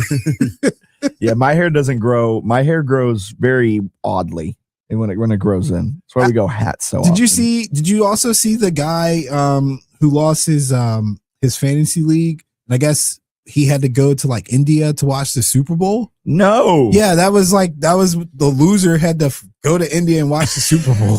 So I thankfully never played in fantasy leagues that had you do crazy stuff like that. I know people have done like things where they've like walked in the dress to Waffle House and stuff like that, but that's such an odd thing to do. Like you have to fly to India and watch the Super Bowl. Oh, wow. I think the worst one, I actually think the India one's bad, but it's not the worst one. The worst one is the loser has to go and take the SAT. Oh no. Like that stinks. You're sitting next to a bunch of high schoolers and you're like for myself, 28-year-old guy walking in, you're like, with my Ticonderoga #2 pencil, I'm ready, guys. Like that's the most humiliating one. I don't want to relive that. I think I could do the Waffle House or IHOP challenge. I think I could kill that really quickly. Like I think I would destroy that. I did the 999 challenge and I didn't feel anything. I think I could go in and just like wipe the floor, be in IHOP for maybe 2 hours. That's my bold prediction of the day. That's good luck with that. I think I would destroy that challenge. I couldn't do it. I think it would be easy. Who knows? All right, let's get a quick break in here. We'll step aside. We've got Jasmine Wimbish joining us on the other side. She covers the NBA for CBS Sports. We'll get her thoughts on all things NBA, as there are a couple major storylines. Where do we think the Hornets and Pistons fall in terms of suspensions when it comes to Miles Bridges, Isaiah Stewart? I saw a video the other day, kind of messed up, but it was a fake video where like the guy's like doing a skit and he's like, well, and he pretended he was Isaiah Stewart, doing a great job of explaining this. And it was, he was saying, well, I had to punish Miles Bridges because you guys wouldn't. I was like, yikes. But we'll get Jasmine's thoughts on the Hornets Pistons fight. There's some reports floating around that Mark Cuban might try to buy back the Mavericks. We'll break that down, as well as the latest on the Spurs and the Celtics. Stay with us right here on 106.1 ESPN. February is famous for presidents' birthdays. Abraham Lincoln, George Washington, and believe it or not, mine too. This is Rob Nicholson, president at East Coast Appliance, and we're having a huge President's Day sale to celebrate. Save up to 50% off Virginia's largest in-stock inventory of new appliances, or save even more with up to 75% off our huge scratch and dent inventory. All with same-day, next-day delivery and installation available. It's the President's Day sale at East Coast Appliance. Hey, send me a birthday card. Hey man, you still need help fixing your old refrigerator? No, I'm all set. I already got a new one. Really? How'd you get it so fast? I got a guy. They delivered and installed it the next day. Plus, I got the best price in town. Still putting off replacing your old appliances? I'm Rob Nicholson, your appliance guy. And at East Coast Appliance, we have the largest in-stock appliance inventory in Virginia, plus a huge selection of new scratch and dent appliances at discounted prices. Visit East Coast Appliance today and get the best price, or it's free. This is advertising material. Injured in an Uber or Lyft? Here's the problem. Was it the driver's fault? The other car? The app company? Good luck figuring that out while you're trying to heal. Alexander Shinar Trial Attorneys, they've got a guy for rideshare accidents. And here's the best part. They don't get paid unless you do. You heal. They fight. One call, 877-222-6666. Or visit alexwins.law. Alexander Shinar Trial Attorneys. Because rideshare accidents need an experienced team. This is advertising material. Past results do not guarantee future outcomes. Every case is different. Philip George's licensed attorney in Virginia is responsible for legal work. Office located in Norfolk. Check out RBA's new sports destination, West Cary Sports Bar. Stop by to catch a game, arcades, or a classic American bar food menu. Robinson and Cary Street in the Fan. Online at westcarysportsbar.com. This is TV's Dr. Travis Stork for Eggland's Best Eggs. Eggs are a staple in our diets, and there's only one egg with more delicious farm fresh taste, plus superior nutrition. Eggland's Best. With more vitamins, including 6 times more vitamin D and 10 times more vitamin E, plus 25% less saturated fat than ordinary eggs. Available in so many delicious varieties. Classic, cage-free, organic, free-range, and pasture-raised. Eggland's Best. Better taste, better nutrition, better eggs. Here's a tale of Linda trying to lose weight, but the med prices she found were all over the place. Hidden fees and markups made her jaw drop low. Then she found Good RX. Now she's in the know. GLP-1 subscriptions FDA approved. With clear upfront pricing and same-day pickup. That's Good RX, the no-nonsense way. Save time and money on prescriptions. Get to goodrx.com/weight loss. GoodRx is not insurance. Lose weight or stop smoking with hypnosis. Only $59.99 guaranteed or your money back. Thursday, February 26th, Comfort Suites at Virginia Center Commons in Glen Allen. Weight loss hypnosis 5:30 p.m. Stop smoking 8 p.m. Or Saturday, February 28th, Hilton Garden Inn in Colonial Heights. Weight loss hypnosis 11 a.m. Stop smoking 2 p.m. Come 30 minutes early. Good sports radio doesn't chase headlines, it explains them. That's the Sports Huddle with Bob and Matt. Weekdays 4 to 6.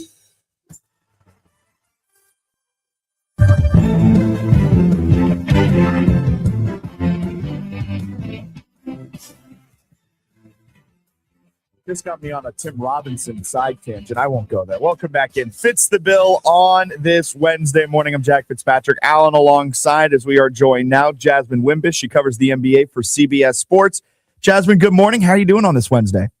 I'm good. How are you? Doing fantastic. Glad to have you back on here to start for the NBA season. This first appearance this NBA season. We want to start with the biggest story of the last 48 hours, the brawl that happened in the Hornets-Pistons game. Where do you think suspensions are going to go for this?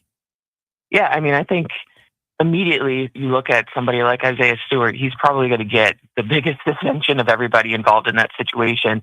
You come off of the bench, and right as the brawl is kind of simmering down, you kind of, amp it back up again. And he's somebody who's been involved in altercations before. So I think the NBA is certainly going to take that into account. And, I've seen some people say he might get 10 games. That might, I think that's probably not out of the realm of possibility. So I think he's probably going to get the heftiest of punishments. But it's an unfortunate situation because that was a really good game. And the Hornets had, a 9-game winning streak going on there. And it was, an entertaining game until that happened. So it's unfortunate that that's the storyline that everyone's kind of talking about 48 hours, Yeah, and the interesting thing coming out of that, well, granted, the Pistons had a lot of success last year, but Detroit and Charlotte have been teams over the last, decade and a half or so that have kind of been in the doldrums of mediocrity to being downright bad in the case of the Charlotte Hornets.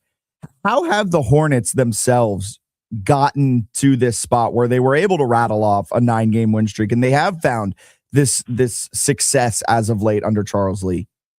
Yeah, I mean, it's his offense. I mean, we haven't seen them, operate this well on offense since I think the 21-22 season when they almost made the playoffs. They got to the play-in at that point. But it's this trio that you have. You've got LaMelo Ball, you've got Brandon Miller, and then the rookie Con Knippel.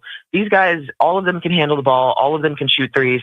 The Hornets are one of the best three-point shooting teams in the league, and it's different from how they were operating a couple years ago under Borrego, where this team is a run-and-gun team. Now this is a team that gets in its half-court offense. It has LaMelo Ball initiating things. It has Brandon Miller initiating things. And you've got, they're just penetrating and kicking out to three-point line, and you've got, several guys who can shoot threes. And now they added Kobe White to the mix, who is a pretty good three-point shooter in his own right. So, the Hornets are a team that they're sitting 10th in the East right now, but that could change. They could get up to, maybe 7th in the Eastern Conference with as bad as that conference is. So I think we're going to finally see the Hornets back in the playoffs. I think it's been like 10 years or something. So all it took was for me to leave Charlotte. Although when I lived in Charlotte, the tickets for the Hornets games were very nice. I think they were like $1 or $2 for the 400 section. Wow. So unfortunately, I imagine tickets have probably gotten a little bit more expensive in the Queen City, but fun to see them succeeding. Jasmine Wimbish covers the NBA for CBS Sports, joining us on this Wednesday morning. And I want to turn the attention to the top of the Eastern Conference, where the Boston Celtics sit second without Jason Tatum, right? He made some interesting comments, though, on the Pivot podcast a couple of days ago. Some more interesting comments yesterday after he practiced with the G League team, where he's worried about ruining chemistry when he returns. Is that a real worry, do you think Jason Tatum should be having at this point? No, not at all. I think that, I understand where he's coming from. This is a team that a lot of people were like, oh, Boston's probably going to be in the lottery this year. They don't really need to contend at all. But here they are sitting second in the Eastern Conference. And, I get the sentiment. He wants to acknowledge the success that this team has had without him. But I don't think that should be a concern for him. I think if Jason Tatum comes back, let's say he comes back for a playoff run, all right, well, all of a sudden, Boston is a team that can challenge any of those top 4 teams in the Eastern Conference, which should be a terrifying thing for the rest of the East. So I don't think that it should be a concern for him. What I'd be concerned for him about is he coming back too early? Is this something that Boston really wants to do instead of just shutting him down for the rest of the season? You've got, the Indiana Pacers are on the opposite end of the spectrum. Tyrese Haliburton, there was no question that he was going to come back this season after he ruptured his Achilles. So you've got somebody like Jason Tatum who went through a similar injury, and he's miraculously might be coming back in April. It's surprising, but Boston is a team that kind of always wants to compete. So if Jason Tatum feels like he's good enough to go, they might not hold him out. We'll see. The interesting thing with the Celtics, too, and maybe I just misread the entire situation in the offseason, but it felt like they were playing for the lottery, which felt very un-Celtics-like, how they were kind of dumping a lot of their salaries, and it felt as if they were preparing for next year, but now here they are 34-19. Did I just misread what they were doing, or have they kind of exceeded the general expectations? Yeah, I think they exceeded expectations because, yeah, you're right. They dumped Kristaps Porzingis. They traded Drew Holiday in the offseason, trying to chip away at that really expensive payroll that they have. And then all of a sudden, Jaylen Brown's like, no, we're going to compete.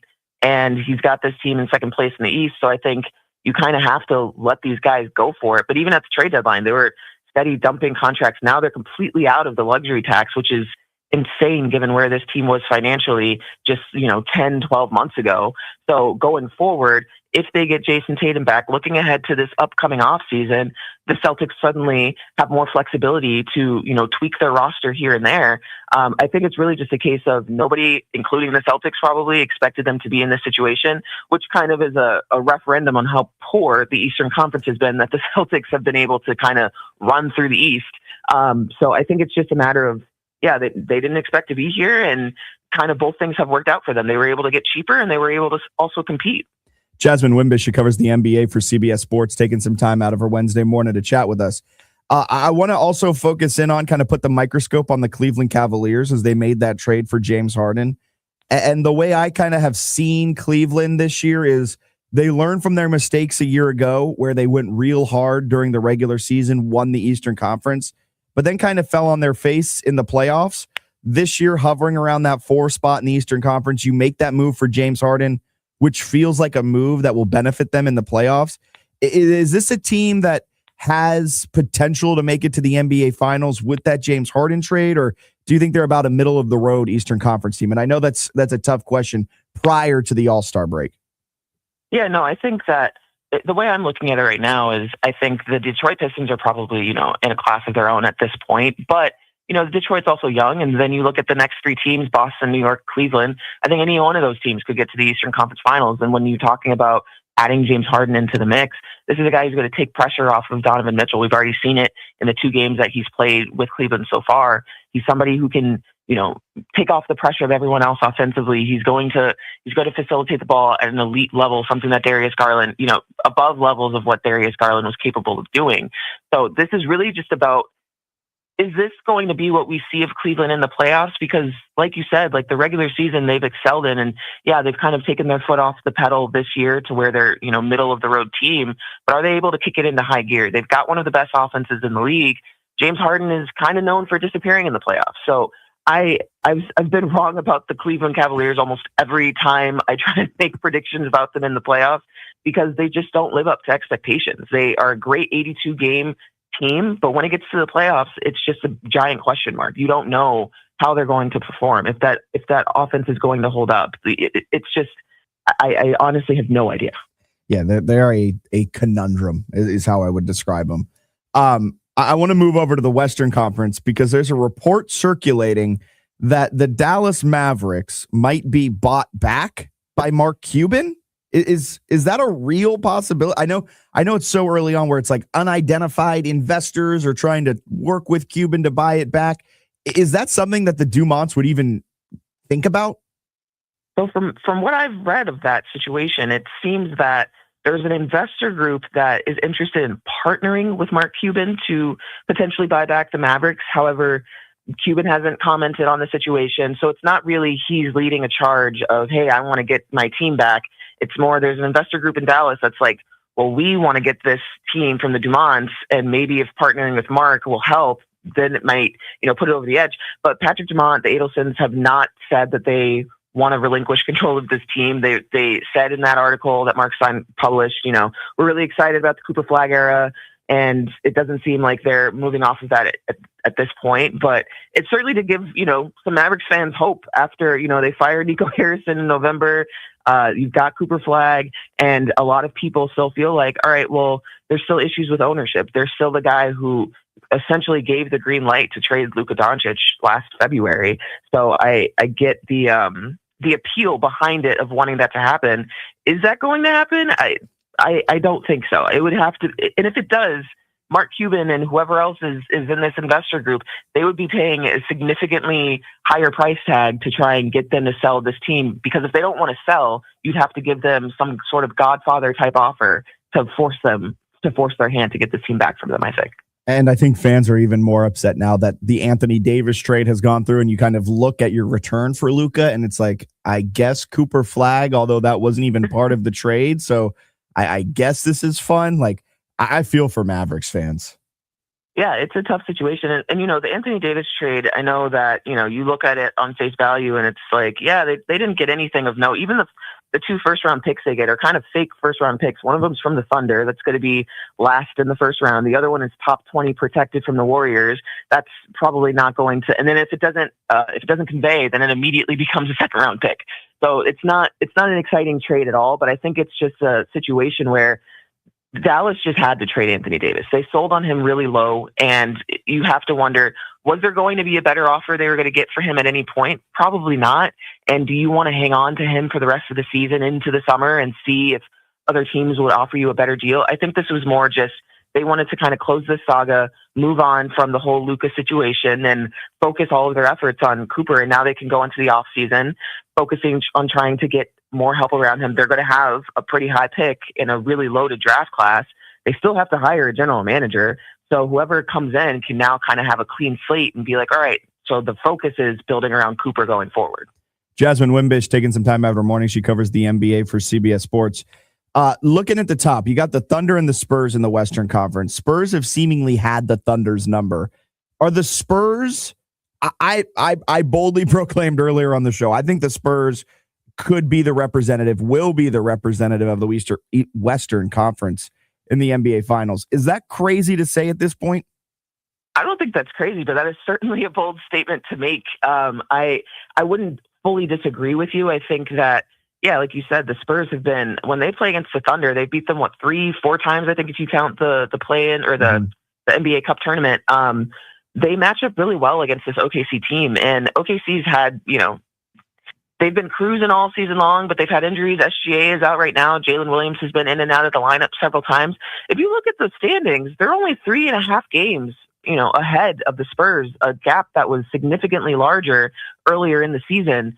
So I think these two teams will meet in the Western Conference Finals, but I think that the experience the Thunder have might come out on top in the end, which will only fuel the Spurs, going into next season, and maybe they'll add some pieces to their arsenal. And I think next season will really be the year that, if we get OKC and San Antonio in the Western Conference Finals again, I think the Spurs could do it. I don't think that they are a complete enough team this year to really topple OKC, just because when this team wants to turn it on, they've got so many assets, a dominating defense, so many offensive pieces at their disposal that they're a really difficult team to beat when they're on their A game.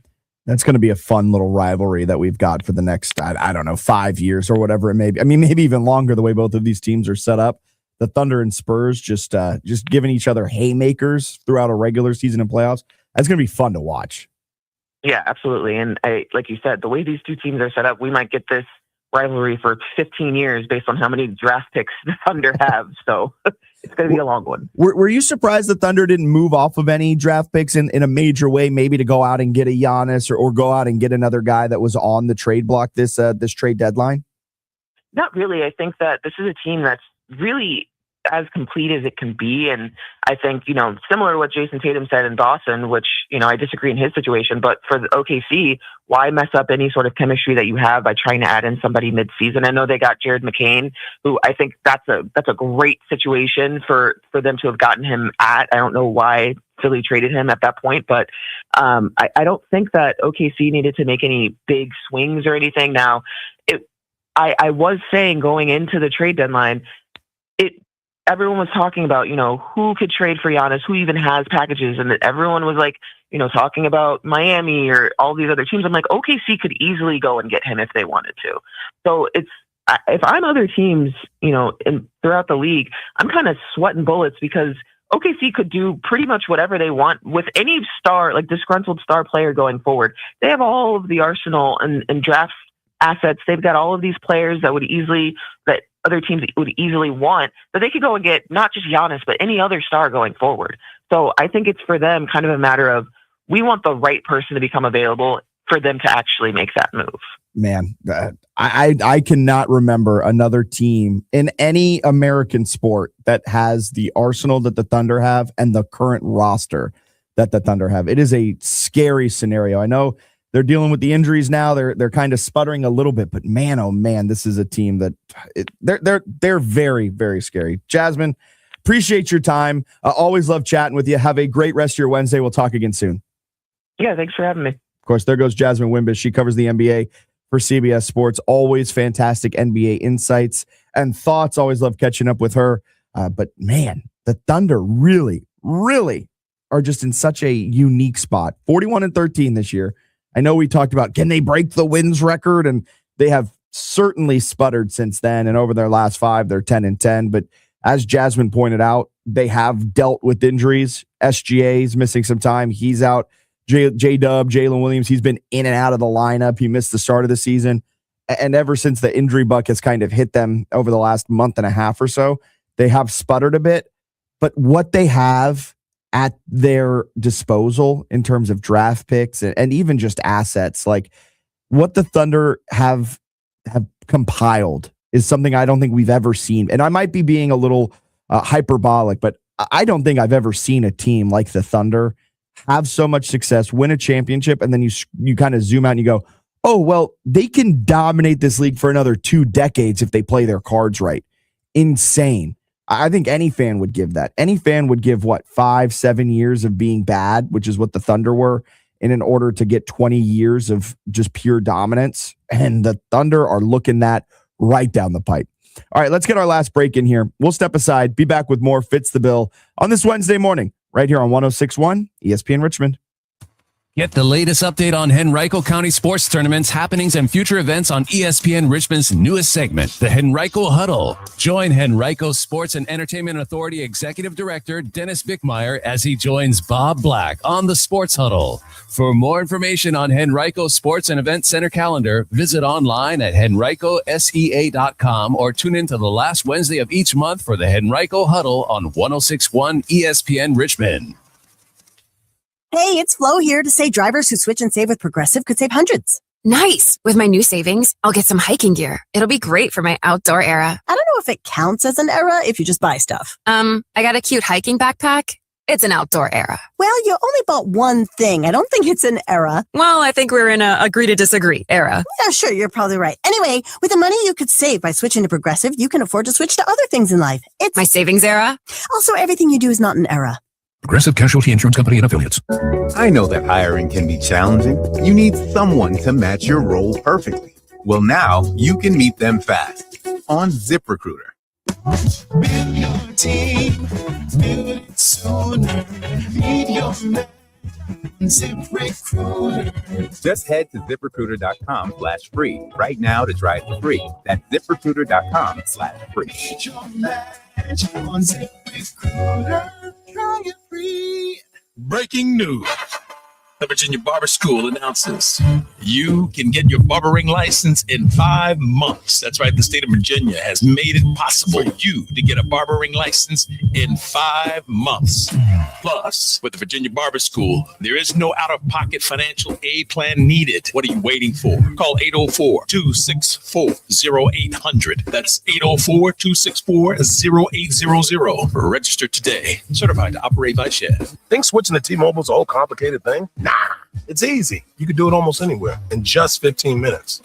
Even poolside like Drewski, you can switch to T-Mobile and unlock savings that are built to last. With T-Mobile's Better Value Plan, you can save over $1,000 a year versus Verizon and AT&T. Save on streaming, satellite, and more benefits that they leave out. I get all the VIP perks. Start saving from day one, and for a limited time, get T-Mobile's Better Value Plan. I know you love deals. Plus, switch right now, and we'll even pay off your old phone up to $800. What do you think of all that, Drewski? Stay chilling, just switch. It's better over here. T-Mobile.com/better value. Savings versus comparable plans at AT&T and Verizon, plus the cost of optional benefits. Plan features and taxes and fees vary. With 3+ lines of Better Value Plan. 3+ new lines and 2 eligible ports, or 3+ lines and 5+ years on T-Mobile postpaid plan required. Qualifying credit required. Check out in 15 minutes or less per line. Get up to $800 per line via virtual prepaid card. Typically takes 15 days after rebate submission. Qualifying unlocked device credit service ported 90+ days with device and eligible carrier, and timely redemption required. No cash access and card expires in 6 months. Card issued by Sunrise Banks N.A. member FDIC. If we're talking about it, it matters, and I'll tell you why. The Sports Huddle with Matt and Bob, weekdays 4 to 6.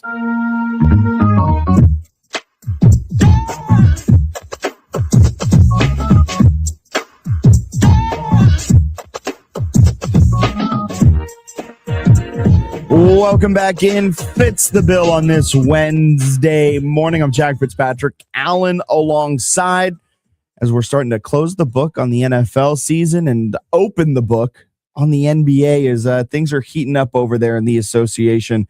Fantastic conversation there with Jasmine Wimbish. She covers the NBA for CBS Sports. The Celtics, man. The Celtics. Really thought that they were selling on this season when they traded away Drew Holiday, dumped Kristaps Porzingis, didn't re-sign Al Horford. I thought for sure the Celtics were punting on this year. Here they are, 5.5 games back of the Pistons, looking dangerous. Jason Tatum may return, but Jason Tatum himself may not want to return because that might hurt the chemistry. You know, what a great NBA player wants to hear. You know, you might be able to return, and I don't know if I want to, coach. I might hurt the chemistry. I might hurt the team. Crazy stuff. But Jaylen Brown doing what he needs to do to keep them alive. Celtics, fantastic stuff. And I mean, talking with Jasmine, I think it is just we over-indexed what their moves were, and we under-indexed the fact that Jaylen Brown is a viable first option in the NBA, and they still have very good role players around Jaylen Brown, and that in and of itself has been able to keep them afloat in the Eastern Conference, and they've been able to find a lot of success at 34-19. And then in the Western Conference, OKC, they are poised for a long run atop the conference. But San Antonio, what San Antonio has been doing these last couple of weeks, this season really just nipping on their heels. 37-16, 3.5 games behind the Oklahoma City Thunder. I like the Spurs to be the representative of the Western Conference in the NBA Finals. I know Bruce has been on that one. I'm joining the bandwagon with Bruce on it because I think San Antonio's legit, and I think they match up extremely well with OKC. Well, if you and Bruce like it, I got to find another team. And you can go to the Knicks. Yeah, right. You can go to the Cavs. Me supporting a team from New York. You can go to the Cavs, man. I go to the Cavs. Cavs with James Harden, man. Yeah, they might be fun. Look, it's a double negative. Cavs have poor playoff history. Harden has poor playoff history. Is going to cancel out. You know what they say? 2 wrongs make a right. Yep, that's where we're going. If you add up 2 negatives, it's a positive. Yep, that's where we're going. That's all I can think of. That's where we're going. That's all I can think of. We've got some unrivaled basketball here tonight too. You've been talking my ear off about this unrivaled stuff coming up tonight. Honestly, I wish the men would play a format like this, but it's the one-on-one tournament tonight. If you like hoops, I mean, they're literally going mano a mano tonight on I guess TNT or True TV. But I like the concept of the 3-on-3. I love the pace of unrivaled, and I really do wish that we could get some form of that from the men's side as well. And it doesn't have to be like LeBron and them that play, because it's not like Caitlin Clark's out there. But the ones who want to play, the ones who want to hoop, like Kevin Durant loves to hoop. Let's see it, man. Yeah, Kevin Durant does love to hoop. He hates doing everything else, but man, he loves to hoop. Yeah, that's all he wants to do, and I'm cool with that. And unrivaled also sneakily given a run to the WNBA with all of the CBA talk. We haven't really talked a lot about the WNBA CBA because it hasn't really gotten close to the start of the WNBA season, but there is a real lockout potential going on in the W. So the unrivaled league could essentially become the next professional women's league. They pay very well. They have a pretty strong group. They're led by players. They're backed by some pretty good sponsors. Yeah. And meanwhile, the WNBA, like I'm in the camp of the players with the WNBA. I know a lot of people are in the camp of like the man, and they want the man to there's so much to it. But with the CBA, I think the NBA, all of the powers that be that are in those talks are trying to strong arm the players. And I think the players understand that they have a lot of the power in this situation, and they've got other opportunities to go out and play, whether that is overseas, whether that is with unrivaled, whether that is a bunch of different ways. The WNBA, it carries the cultural cachet with the name, but I don't think that's going to carry much weight in the future, especially with the explosion of unrivaled popularity. Like you see star players like Paige Beckers put more time, maybe not more time in, but put a lot of time into unrivaled and care a lot about that. Yeah, and unrivaled is a faster pace, is more modernized approach to things. Like they've got the marketing. They do a great job with their social media. So I think the WNBA is just a dated model, man. It's for a time when women's basketball wasn't respected. I think it's a respected sport nowadays, and the athletes are significantly better. And if they don't keep up with the times, then yeah, they really will become obsolete. Yeah, and a lot of people are like, well, the WNBA operates at a loss, blah, blah, blah, blah. But so did the NBA in the early days of it. Like it takes a while for a league to become solvent. I think I'm using that word correctly. But like, I don't think that carried, like they're losing money on him. How dare they ask for more money? Well, Unrivaled ain't losing money. Unrivaled ain't losing. They just started. That's kind of my point. Yeah. So that kind of goes again. That's a WNBA problem. That's not a player's problem. And you look at the players. You've got Kelsey Plum, Paige Beckers, Caitlin Clark, all of these players on huge marketing campaigns, being paid millions of dollars to be the endorser of all of these big products. They don't got a player problem. I think it lies within the WNBA, and they've got to address that. I think that's what the CBA is trying to do. I'm all in the WNBA players camp, and if Unrivaled is the thing that takes down the WNBA, that would be kind of funny, because Unrivaled, founded by WNBA players, invested in by like Serena Williams, Tom Brady, a bunch of big names. Steph Curry's an investor. Would kind of feel fitting that a player-run league would take down the establishment. Yeah, only the WNBA could be poorly run to that point that the players league could take it down. Could you imagine the NFL losing to like a players league? I can't imagine the NFL ever losing. Yeah, I'm serious. The NBA, not the NBA, the NFL might be more powerful than governments, international governments. No, I've said this all the time, and I always use this meme. The NFL is Bane. And then that scene where he puts his hand on the back of the guy's neck and he's like, do you feel in charge? That's literally the NFL in everything that we do. Go look at the Super Bowl. Look at how many people watch the Super Bowl, despite what all this other nonsense is going on. You will watch it. You will like it. That is the NFL. Yeah, I typically don't talk a lot about ratings, but the ratings did drop last night.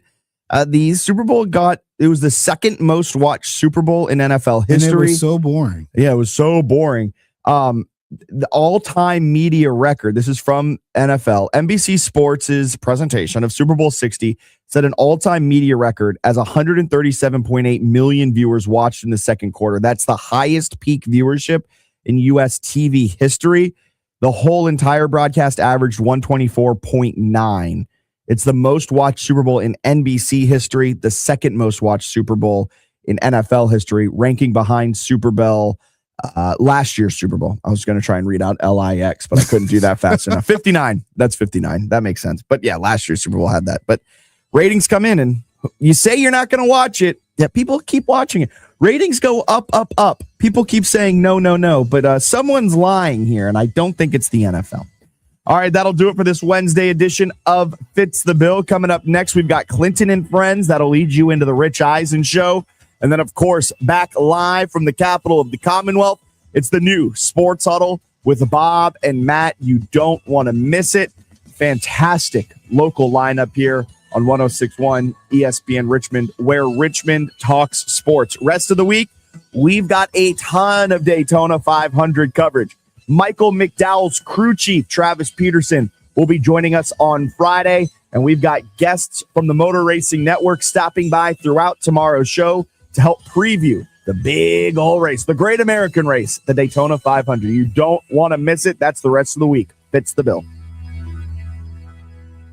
Your home for Richmond Spiders athletics all year round. W291CL.